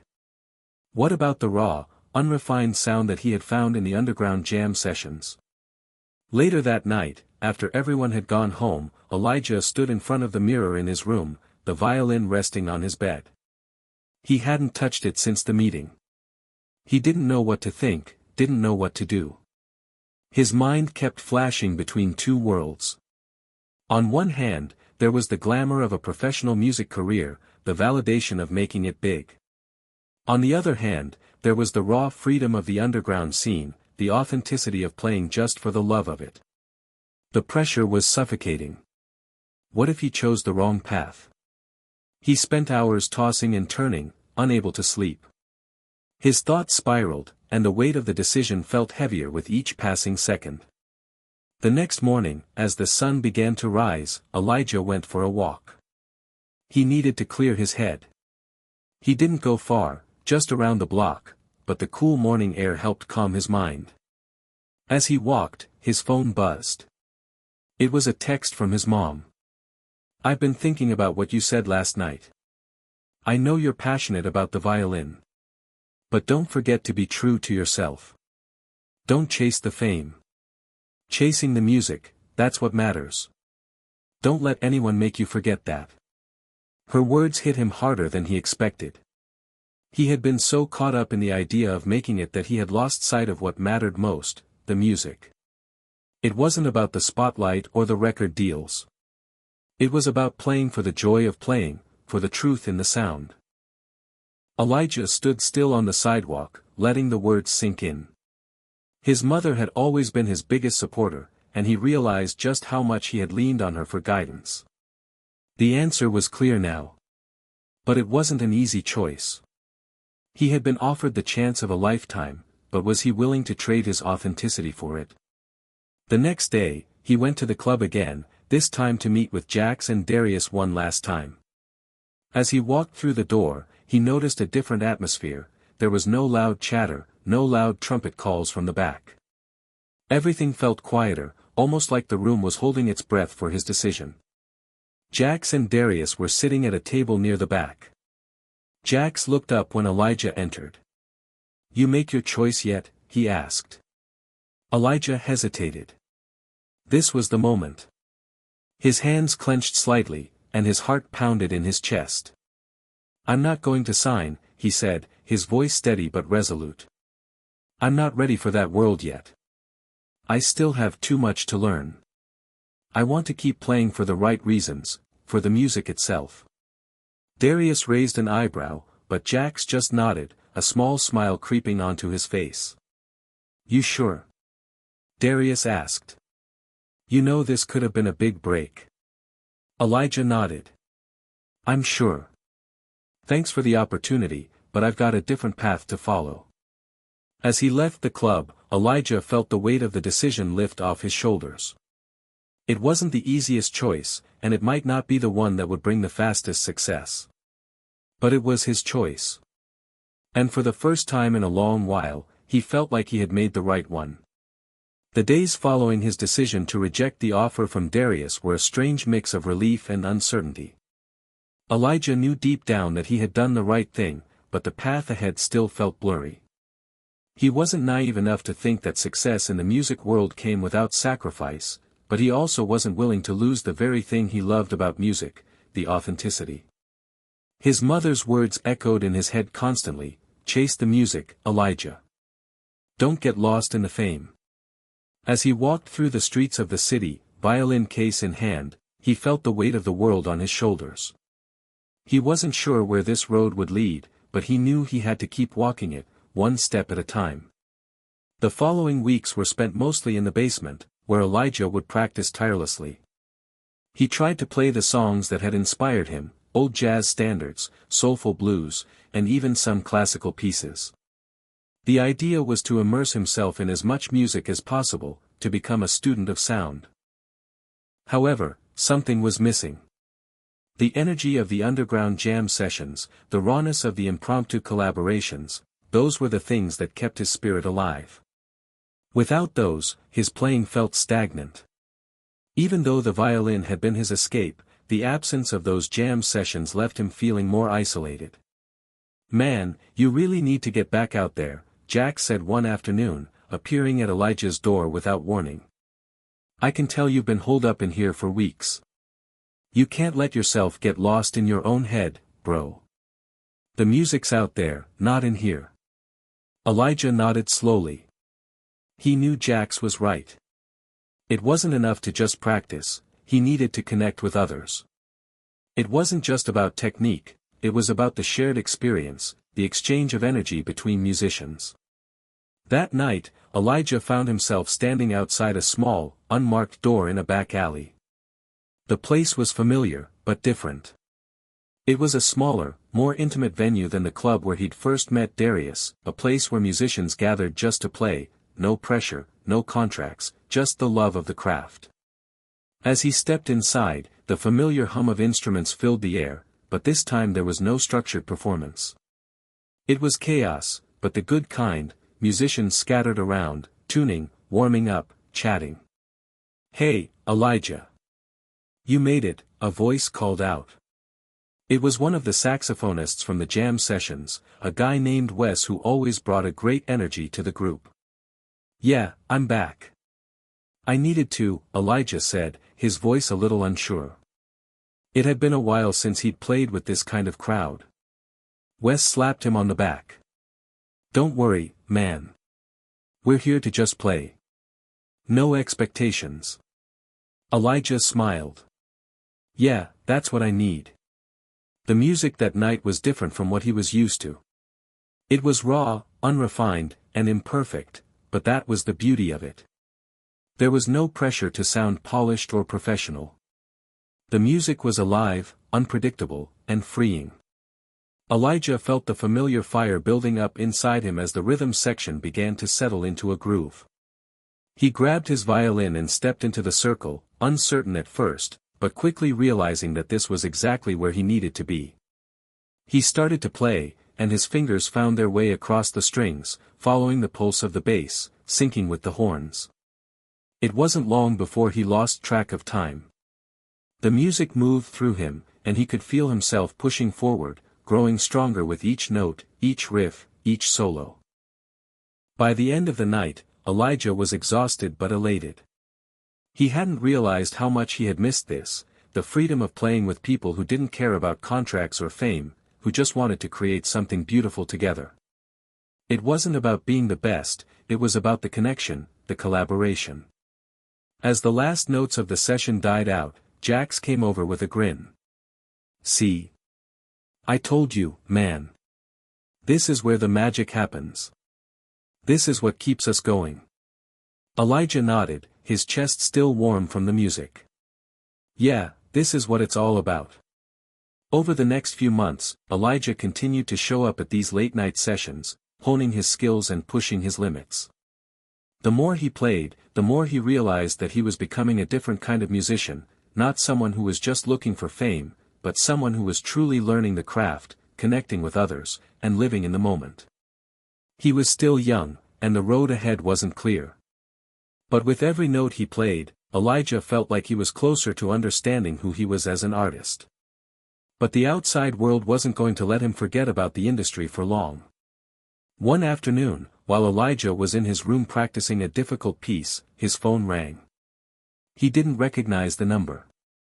"Hello," he answered, a little hesitant. "Elijah, this is Sandra. I'm with Bluebird Records, and I've heard some things about your playing," the voice on the other end said, smooth and professional. "We've been watching you, and we think you've got potential. I'd like to talk to you about a possible contract." Elijah's heart skipped a beat. This wasn't the first time someone from the industry had reached out to him, but it felt different. This wasn't Darius. This was a legitimate label. "Wait, you've been watching me?" Elijah repeated, trying to keep his voice steady. "Yes. Your underground sessions, word's getting around. I'd love to see you play in person. How about we set something up?" Elijah's mind was racing. This was it.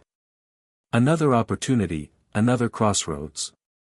But as he thought about it, something inside him hesitated. He wasn't sure if he was ready to step into that world yet, not when he was just starting to truly understand what music meant to him.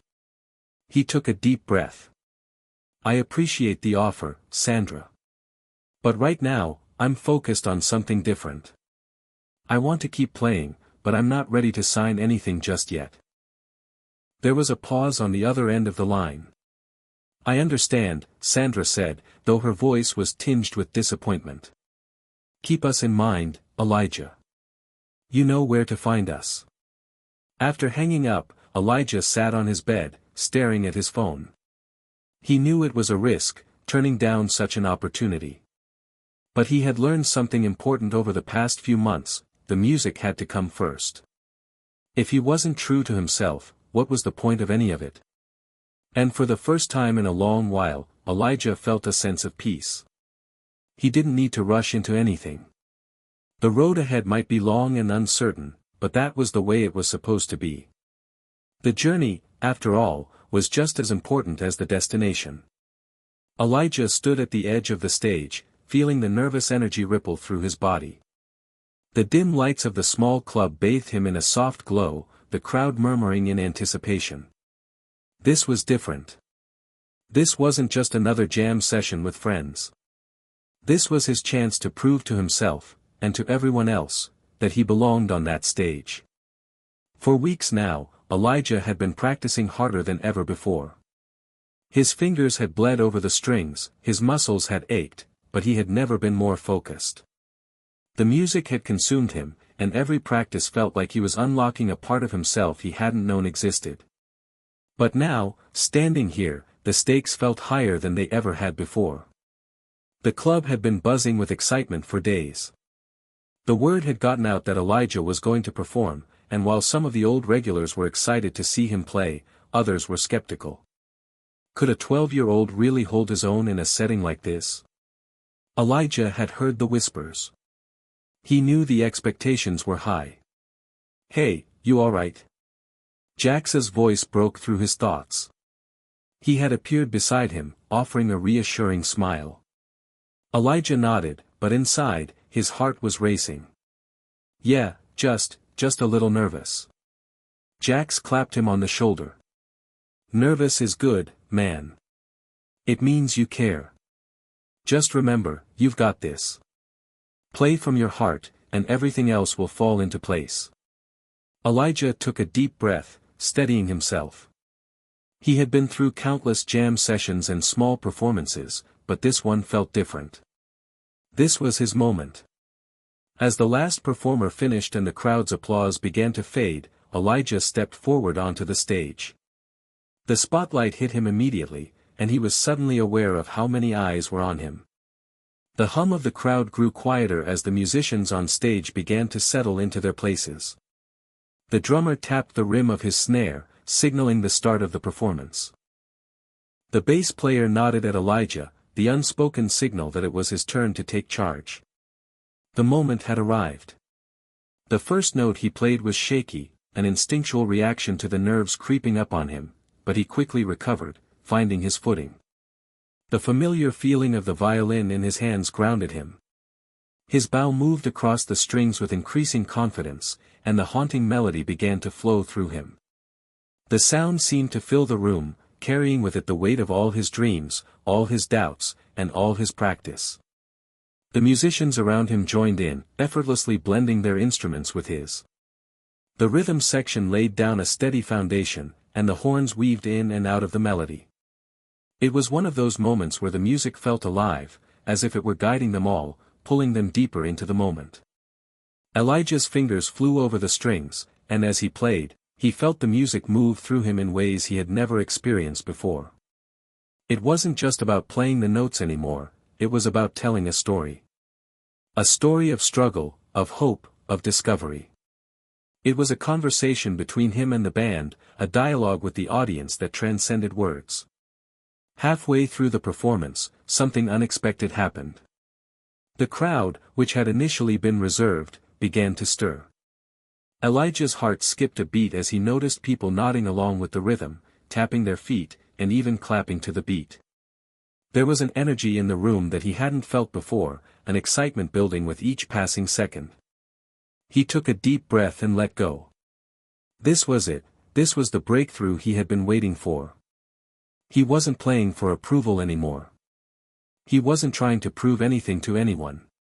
He was just playing for the love of the music, and it felt like everything had clicked into place. The band's tempo picked up, and Elijah leaned into the rhythm, taking his solo. His bow danced across the strings, and for the first time in a long while, he felt completely free.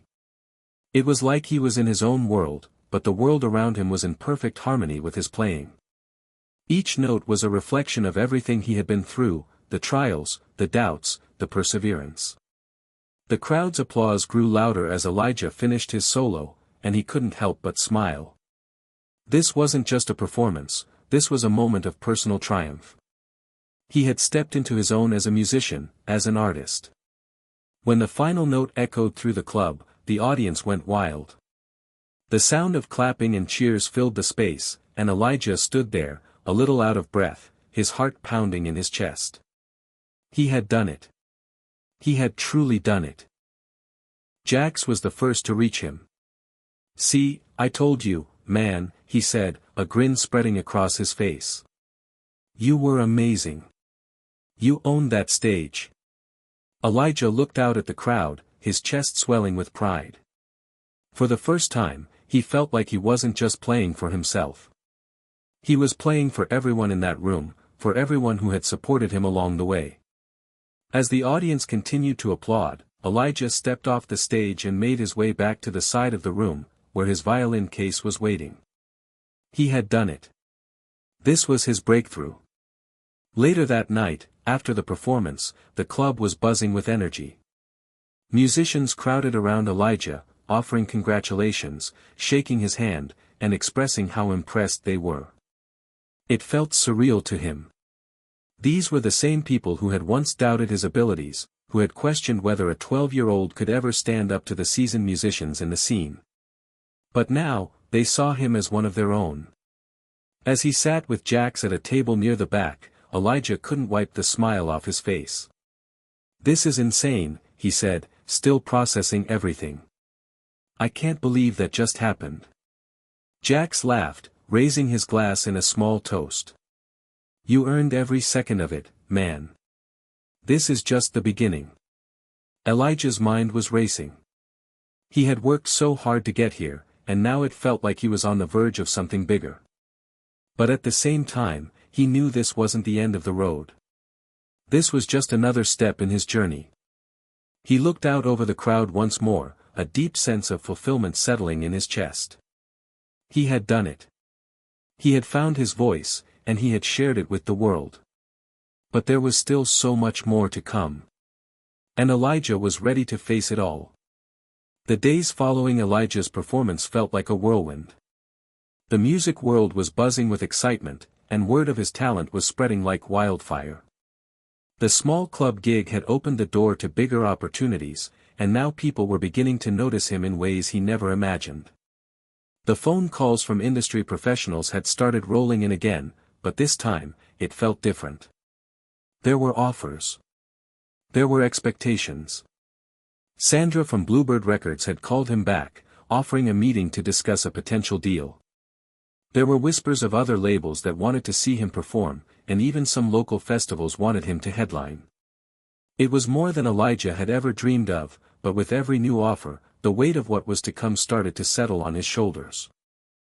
As much as he had wanted this, his dream of sharing his music with the world, it was beginning to feel like there was a price attached to it. The excitement was intoxicating, but so was the pressure. Everyone wanted a piece of him, wanted him to play by their rules, their schedules, their expectations. "Dude, you gotta slow down," Jack said one afternoon, watching Elijah answer yet another phone call in the middle of their jam session. "You're letting all this stuff distract you from what's really important. You still playing for the love of it?" Elijah ran a hand through his hair, feeling the weight of the question. He was so caught up in the whirlwind of new opportunities that he hadn't stopped to think about why he started playing in the first place. It had never been about fame or the industry. It had always been about the music, the feeling it gave him, the way it connected him with people. "I'm trying to balance it, Jax," Elijah said, putting the phone down for a moment. "But there's so much happening. It feels like everything is moving so fast." Jax raised an eyebrow. "I get it, but that's exactly it. It's all moving fast. If you're not careful, you're gonna lose yourself in it. Remember what you said, you don't want to be a part of that world, the one Darius tried to push you into." Elijah sighed. Jax was right. There was a part of him that wanted to scream, to slow it all down, but he couldn't afford to let the opportunity slip away. The thing was, he didn't know what kind of artist he wanted to be yet. He was still figuring it out, and the industry had its way of pushing you into a box, its own definition of who you should be. "I just don't know what to do anymore, Jax," Elijah admitted, the frustration evident in his voice. "I don't want to be that guy who just sells out and plays the game. But what if this is my only shot? What if this is it?" Jax looked at him for a long moment before responding. "Man, you're already doing what you love. You've already had your breakthrough. Nobody can take that from you. But don't let anyone tell you who you have to be. If you keep your heart in it, you'll find your way." A few days later, Elijah was sitting in a sleek, glass-walled office with Sandra from Bluebird Records. She was friendly, professional, and incredibly persuasive, painting a picture of what his career could look like with the right backing. There were promises of tours, radio play, and a spot in the spotlight he had always dreamed of. But as she spoke, Elijah couldn't shake the feeling that he was being sold something that didn't quite match what he had imagined when he first picked up his violin. "We want to help you take your music to the next level," Sandra said, a smile on her face as she slid a contract across the table. "We've seen your potential, Elijah. The industry's waiting for a young talent like you. This could be your big break." Elijah looked down at the contract. The terms seemed fair enough, but something about the whole situation felt off. It wasn't just the contract, it was the way Sandra was talking about his music like it was a product to be marketed, sold, and consumed. "You're offering me a chance to make it big," Elijah said slowly, "but what happens to my music in all of this?" Will I still be able to play what I want, when I want? Sandra's expression faltered for a moment, just the slightest hint of impatience before she regained her composure. Of course. We want you to be yourself. But there are compromises, Elijah. Everyone has to make them if they want to succeed. The industry has its own demands. But I believe you're talented enough to navigate it. Elijah thought about Darius, about the way he had tried to mold him into someone he wasn't. Was this just a more polished version of that? Was this the price he would have to pay to achieve his dreams? He hesitated, his fingers tapping nervously on the table. The thought of turning down the deal seemed ridiculous. Who in their right mind would pass up the opportunity to sign with a record label? But deep down, Elijah couldn't shake the feeling that this was the wrong choice for him, that he would lose something essential in the process. I'll need some time to think about it, he said, pushing the contract aside gently. I didn't come into this for fame or money. I came into it for the music. I want to make sure that stays the focus. Sandra's smile tightened. Of course, take your time. But just remember, opportunities like this don't come around every day. The days that followed were filled with doubt and self-reflection. Elijah didn't want to be the kind of artist who sold out. But he also didn't want to miss his chance at something bigger, something that could help him reach more people with his music. The dilemma seemed impossible to solve. The more Elijah thought about it, the more he realized that the true test wasn't about choosing between fame and obscurity. It was about staying true to himself no matter what. It was about finding a way to be a part of the industry without losing the core of who he was as an artist. He had already proven to himself that he could create music that was real, raw, and meaningful. The question was, could he keep it that way in the face of temptation? One evening, after another jam session with Jax and the others, Elijah found himself standing alone in the middle of the street. The cool night air surrounded him, and for the first time in a long while, he felt clarity. He couldn't afford to rush. The world would keep spinning, the offers would keep coming, but he had to make this decision on his terms, not theirs. His phone buzzed in his pocket, but he didn't check it. For once, he let the noise of the world fade away. He had a lot to figure out, but he knew one thing for certain, he wouldn't let anyone else define his music. He would define it on his own. Elijah sat in his room, staring at the offer from Bluebird Records once again. The words on the page blurred in front of him as his mind raced. He had spent the past few days mulling over his options, listening to advice from everyone around him, but the decision felt heavier than ever. On one hand, there was the contract, the promise of fame and exposure, of playing in front of thousands, of having his music on the radio, in movies, everywhere. It was everything he had dreamed of. But on the other hand, there was the nagging feeling that something important would be lost if he took that step. His phone buzzed again, another call from Sandra. He knew what it meant. She had been persistent, and every time they spoke, the pressure built just a little more. Elijah didn't pick up. Instead, he tossed the phone onto his bed and let out a long, shaky breath. I don't want to be just another puppet, Elijah muttered to himself, the weight of the decision pushing him down. He had always loved music because it felt real, raw, and authentic. It wasn't just something you sold to the highest bidder. It was about expressing himself, about sharing his soul with others. But now, it felt like the music industry was trying to turn him into something he wasn't. Later that evening, he met up with Jax at the cafe they frequented.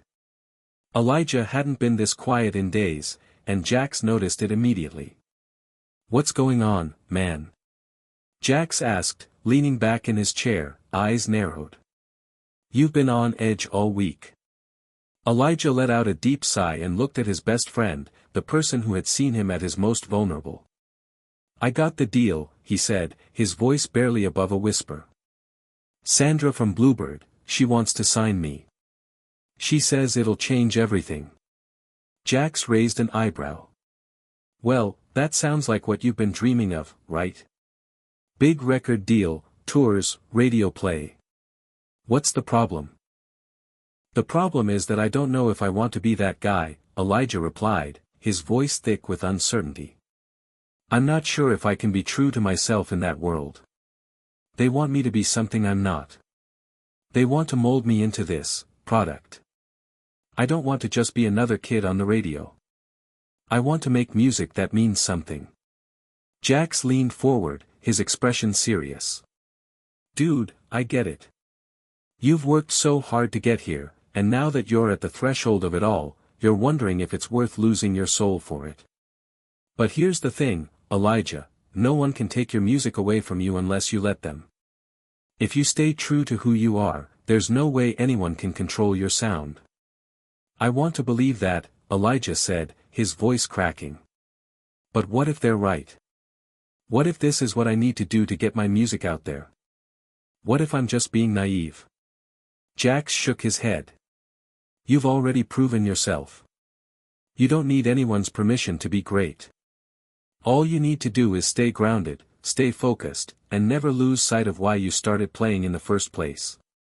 The industry is full of people who'll try to tell you who to be, but the real trick is holding on to your authenticity, no matter what. Elijah thought about those words. Jax was right.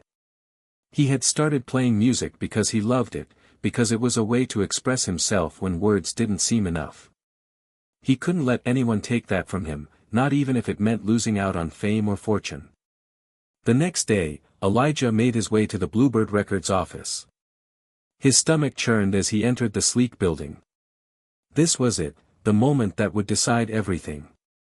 As he walked through the doors, he could already feel the weight of the decision pressing on him. Sandra was waiting for him, her usual warm smile in place. She motioned for him to sit across from her, and Elijah complied, trying to mask the anxiety he felt. This meeting felt different. The air was thick with unspoken expectations. So, Elijah, Sandra began, we're really excited about the future here at Bluebird. We think you're the next big thing. All you need to do is sign on the dotted line, and we'll handle the rest. We'll get you on the radio, get you connected with some of the top producers, and get you out there touring the world. You'll be playing stadiums in no time. Elijah swallowed, his hands clenched on his lap. It was everything he had ever wanted, and yet it felt like a trap. The words sounded so easy, so tempting. But he wasn't sure if he was willing to sacrifice everything that mattered to him to make it happen. I've been thinking a lot about what you said last time, Elijah said, his voice steady. And I have to be honest, I'm not sure if this is the right fit for me. I'm not sure if I want to be the kind of artist you're looking for. I'm not sure I want to be controlled. Sandra's expression shifted, just slightly. What are you saying, Elijah? This is a huge opportunity. Are you sure you want to turn it down? Elijah took a deep breath. I'm not turning it down. I'm just saying that if I sign with you, I need to be sure that I can still be me. I can't compromise my music for fame or success. I want to make music that speaks to people, not just something that's made to sell. There was a long silence as Sandra considered his words.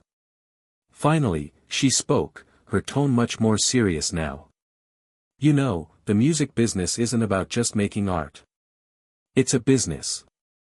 And if you want to succeed, you have to play the game. No one can just make music in a vacuum. You have to work with producers, with marketers, with everyone who will shape your sound. That's the reality. Elijah met her gaze. I get it. But I have to make my own choices about what my sound is. I can't just be a puppet in the game. Sandra sighed, pushing the contract closer to him. If you're sure about this, Elijah, then you need to be prepared for what it means. Being yourself won't always get you where you want to go. You have to decide if you're willing to pay the price for that. Elijah felt a surge of clarity wash over him. The price of fame was steep, and he wasn't sure if it was worth the cost. But what he knew for sure was this: he didn't want to lose himself in the process. He would rather stay true to his music than compromise for success. I appreciate the offer, Elijah said, pushing the contract back. But I think I'm going to pass. I have to do this on my terms, not anyone else's. As he walked out of the office, Elijah felt a weight lift off his shoulders. The decision wasn't easy, and he knew it would come with challenges, but for the first time in a long while, he felt like he had made the right choice. He had chosen his integrity over the promise of fame, and that was something he could hold on to. Later that night, Jax met up with him, and Elijah could hardly contain his relief. "I did it, man. I turned it down." Jax grinned. "I knew you would. And you'll be just fine. The right opportunities will come along, and when they do, you'll be ready to take them, on your terms." Elijah smiled, feeling more certain than ever. The road ahead wouldn't be easy, but he was ready to face whatever came his way.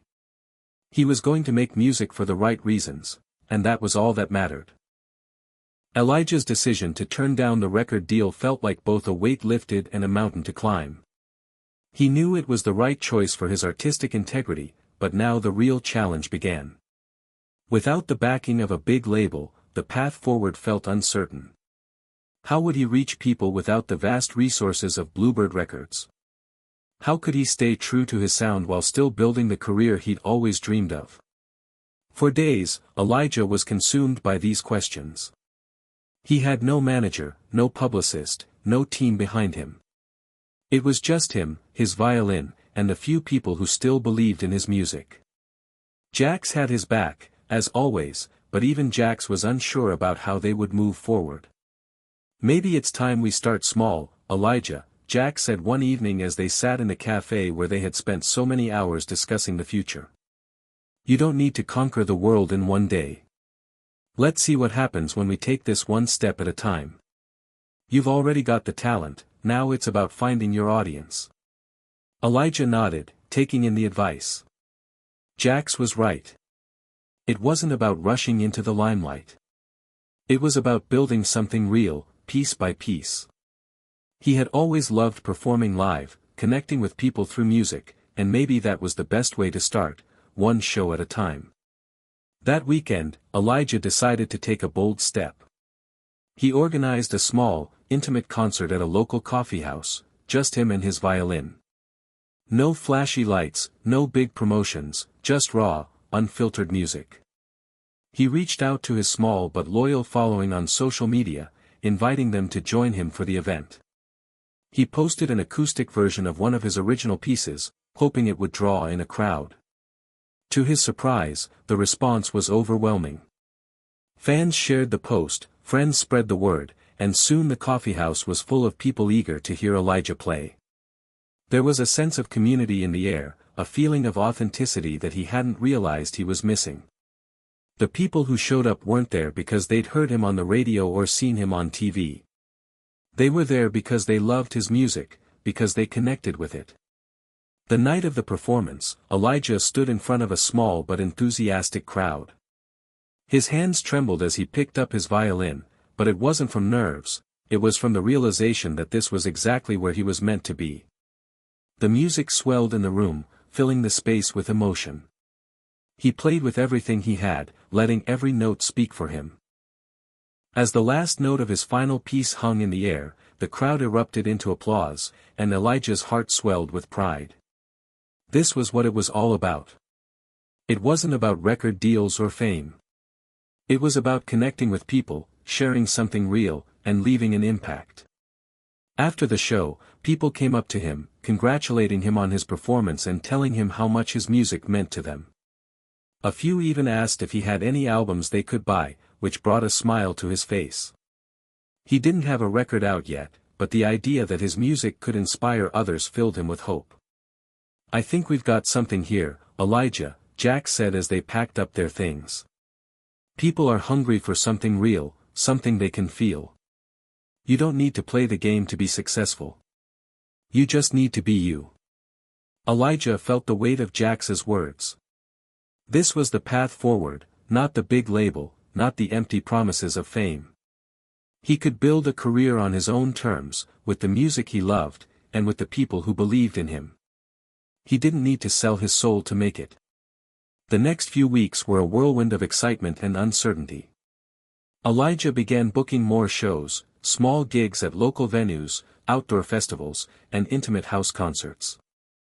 Every performance was different, but the connection with his audience remained the same. It wasn't always easy. There were nights when the turnout was smaller than expected, when the crowd was quieter than usual. But there were also nights when the energy in the room was electric, when people danced, cried, and laughed to his music. Through it all, Elijah kept writing. His music evolved, as it always did, with each performance, each new experience. He realized that he didn't need a major label to validate his work. His audience was the validation. They saw him for who he was, and that was enough. One evening, after a particularly moving performance at a local venue, Elijah received a message on his phone. It was from a familiar name, Maya, the singer-songwriter he had met a few months back at that music festival.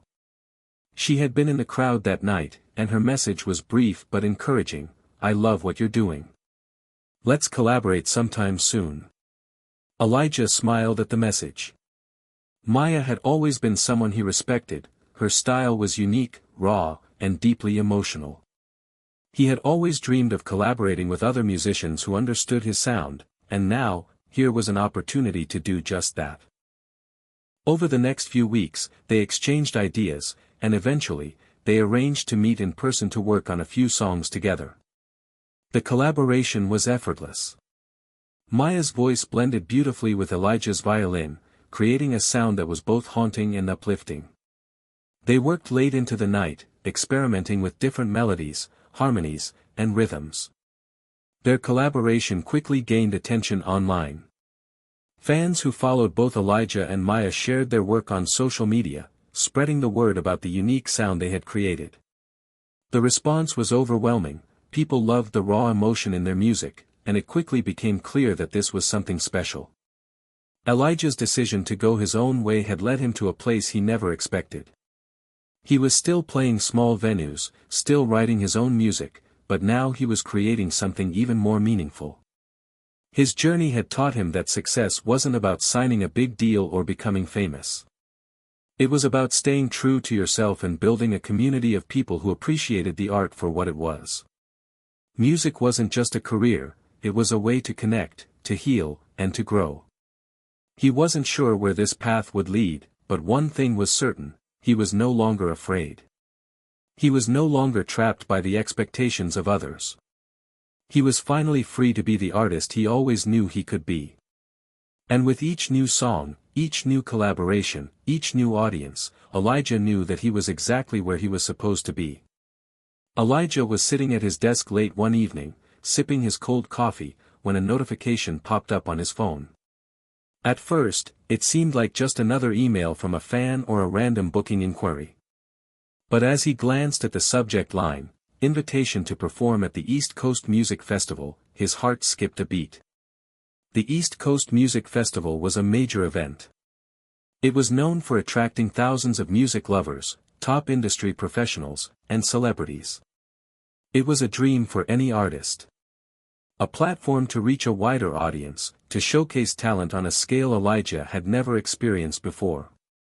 His hands trembled slightly as he opened the email. The message was brief but direct. "Dear Elijah, we have been following your journey and are impressed by the authenticity and emotion you bring to your music. We would like to formally invite you to perform at the East Coast Music Festival this summer. We believe your unique sound would be a great addition to our lineup, and we're excited to offer you this opportunity. Please let us know if you are available and would like to discuss the details further. Best regards. Emily Hart, Event Coordinator. East Coast Music Festival." Elijah read the email twice, the words still sinking in. His mind raced. This was huge. It was everything he had worked for, the chance to perform in front of a crowd that could propel him to the next level. But there was a catch. The festival was a big deal, which meant the pressure to conform, to perform in the way the industry expected, would be immense. He sat back in his chair, feeling the weight of the decision. Was this what he really wanted? To step into the spotlight of the music world, where the expectations would be higher than ever? To go from small, intimate performances to the chaos of a major festival? For a long moment, Elijah stared out the window, watching the city lights flicker in the distance. He loved the intimate connection he had with his audience. He loved the raw energy of playing in smaller venues, where he could see every face in the crowd, feel the energy of each person who came to listen. But the East Coast Music Festival, this was a different world. It wasn't just about the music anymore. It was about the spectacle, the media, the industry. But then, Elijah thought about Maya's words when they first collaborated: it's not about the fame, it's about the music. Always the music. And perhaps this was his chance to prove that. To show that no matter how big the stage, he would still be the same Elijah, authentic, real, and true to his craft. The next day, after a restless night of tossing and turning, Elijah met Jax at their favorite cafe. He slid the phone across the table, letting Jax read the email for himself. Jax raised an eyebrow. The East Coast Music Festival? Dude, this is a big deal. This could be the break you've been waiting for. I know, Elijah said, his voice filled with uncertainty. But what if it changes everything? What if I lose what I love about playing? What if I get caught up in the industry, in the game, and forget why I started doing this in the first place? Jax thought for a moment before replying. You can't be afraid of opportunities just because they're big. The truth is, Elijah, you've already made it clear you're not willing to sell out for fame. You're not the kind of guy who'll let the industry dictate who you are. But that doesn't mean you have to avoid it altogether. You've got something special, man. You're ready for this. Elijah looked at Jax, a mix of gratitude and doubt in his eyes. I want to believe that. But what if I step into that world and I'm not prepared? What if I lose myself in it? You won't, Jax said with a grin. Because you've already got everything you need. You've got your integrity, your music, and your vision. The industry can't take that from you unless you let them. You're in control now. You've learned how to stay true to yourself. Elijah thought about it. Jax was right. The road ahead wouldn't be easy, but it wasn't about running away from challenges. It was about facing them head-on, staying grounded in his roots, and using every opportunity to stay true to the music he loved. If he did that, he could navigate any stage, no matter how big. With a deep breath, Elijah made up his mind. Later that afternoon, Elijah responded to Emily's invitation with a simple but firm message. Dear Emily. Thank you so much for the invitation to perform at the East Coast Music Festival. I'm honored and excited about this opportunity, and I would love to be part of the festival lineup. I look forward to discussing the details with you. Best regards. Elijah Scott. As soon as he hit send, a sense of calm washed over him. The decision was made. He wasn't going to let fear dictate his future. He was going to take this chance, this step into the unknown, and show the world what he could do. The weeks leading up to the festival were a blur of rehearsals, preparation, and excitement. Elijah worked closely with Maya on new material, rehearsing tirelessly for their joint performance. The collaboration had blossomed into something even more special than either of them had imagined. Together, they were blending their sounds, Maya's haunting vocals with Elijah's violin, creating a fusion of genres that felt both fresh and timeless. At the same time, Elijah continued to perform his solo shows, always keeping his connection with his audience strong. He knew that no matter how big the stage got, he could never lose sight of the intimacy that had brought him here in the first place. It wasn't just about the crowds. It was about the music. When the day of the festival finally arrived, Elijah stood backstage, feeling a mix of nervousness and anticipation. The sheer size of the venue was staggering. Thousands of people were gathered in front of the main stage, and there were multiple smaller stages where other performers were playing throughout the day. You good? Jax asked, standing beside him. Elijah nodded, his nerves settling into a steady excitement. Yeah. I'm ready. Let's do this. As he walked onto the stage, the roar of the crowd hit him like a wave. The lights were blinding, the sound system booming, but none of that mattered. What mattered was the music. He lifted his violin and began to play, the first notes flowing from his heart. It was just like every other performance, he was lost in the music, connecting with the people, telling his story through every string, every note. And as the crowd responded, cheering and clapping, Elijah realized something. This was his moment. The world was big, but he was no longer afraid of it. He was ready for whatever came next. The spotlight felt like 1,000 suns, hot and unforgiving. Elijah stood at the center of the East Coast Music Festival's main stage, his heart racing as the crowd in front of him swelled into thousands of eager faces. For a split second, everything felt surreal, the immense size of the stage, the blinding lights, the energy of the festival vibrating through the air. His fingers trembled on the strings of his violin, and for just a brief moment, he wondered if he had made the right choice. But then, the moment passed. The music started. A soft, haunting melody poured out from his violin, filling the vast space around him. He could hear his heartbeat in the silence before the crowd reacted, a steady thrum of anticipation. And then, like a wave crashing over the shore, cheers erupted as the crowd recognized the first notes of his song. It was unlike any performance he had ever experienced. This wasn't a small coffeehouse or intimate theater.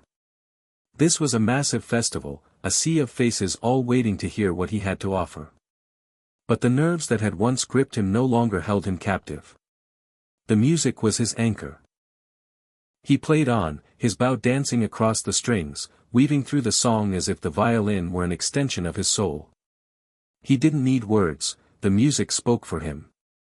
His sound was both familiar and new, a unique blend of classical precision and modern emotion that resonated deeply with the audience.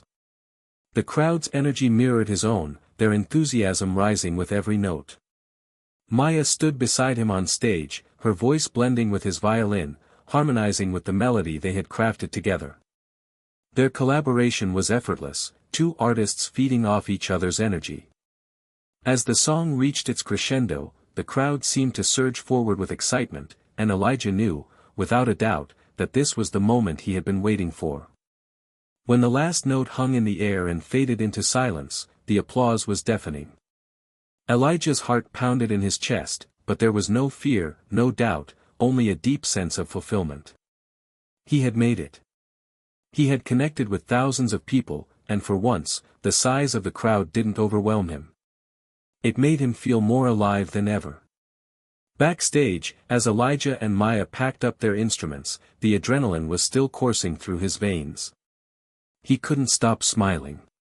They had done it. They had brought their music to life in front of a sea of people, and the response had been beyond anything he could have hoped for.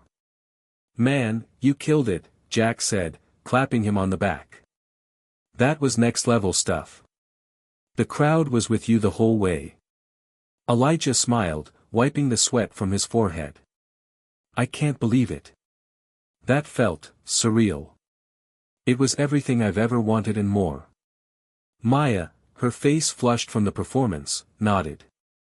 "You've got something special, Elijah. That's why people connect with you, your music, your authenticity. It's real." As they walked off stage, Elijah couldn't shake the feeling that the performance had changed something inside of him. The massive crowds, the bright lights, they hadn't swallowed him up like he feared. Instead, they had amplified his message, his music. The experience wasn't about being consumed by the industry, it was about finding his place within it, staying true to his sound and vision. But even with the thrill of the performance, a nagging thought lingered in the back of his mind. What happened after the festival? Was this success a one-time high, or was this just the beginning? Could he maintain the balance between staying true to his art and navigating the pressures of the music industry? The following days were a whirlwind.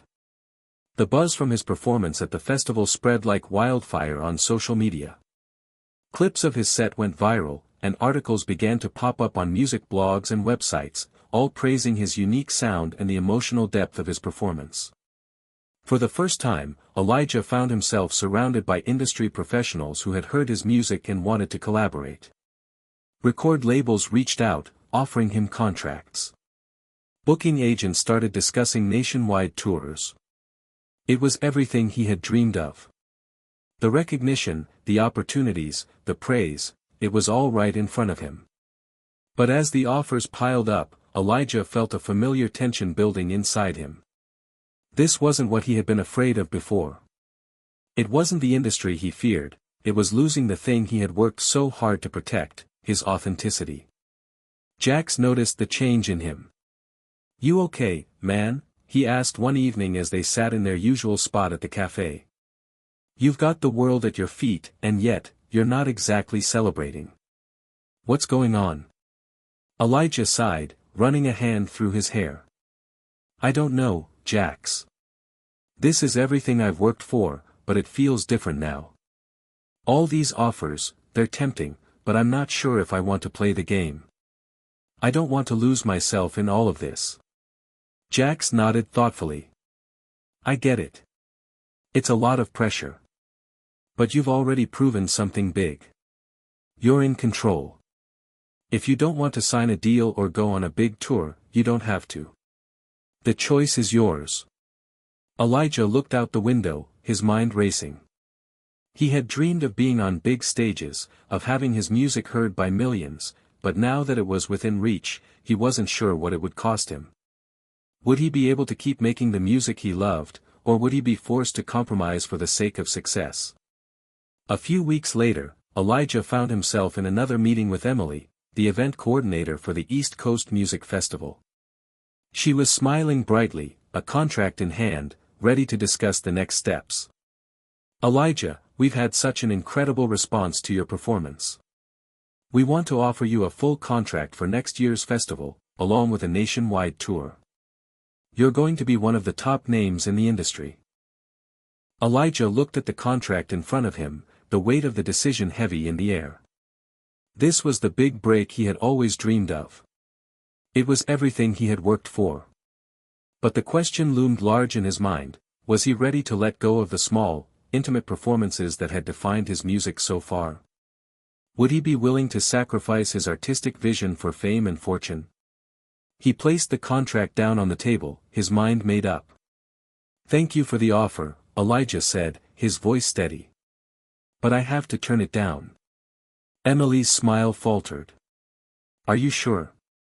This is a huge opportunity for you." "I know.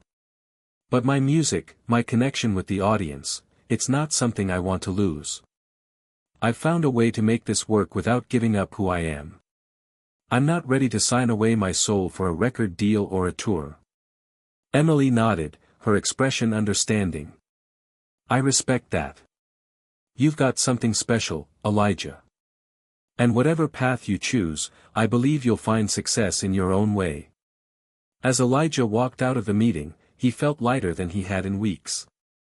The weight of the decision had been lifted, and he knew he had made the right choice. The music industry could offer him all the fame in the world, but he wasn't willing to trade his soul for it. He had learned that success wasn't about how many records he sold or how many people knew his name. It was about staying true to his art, to the music that came from his heart. With each note he played, Elijah knew that the journey wasn't over, it was just beginning. And no matter where it led, he would always be true to himself, because that was the only thing that truly mattered. Thank you for following Elijah's journey. This story of authenticity, self-discovery, and the pursuit of music on his own terms serves as a reminder that staying true to oneself is the most important success of all. Hit subscribe and leave a comment with where you're watching from. This story might just spark a new beginning. What's one thing that always pushes you forward, even when things get tough?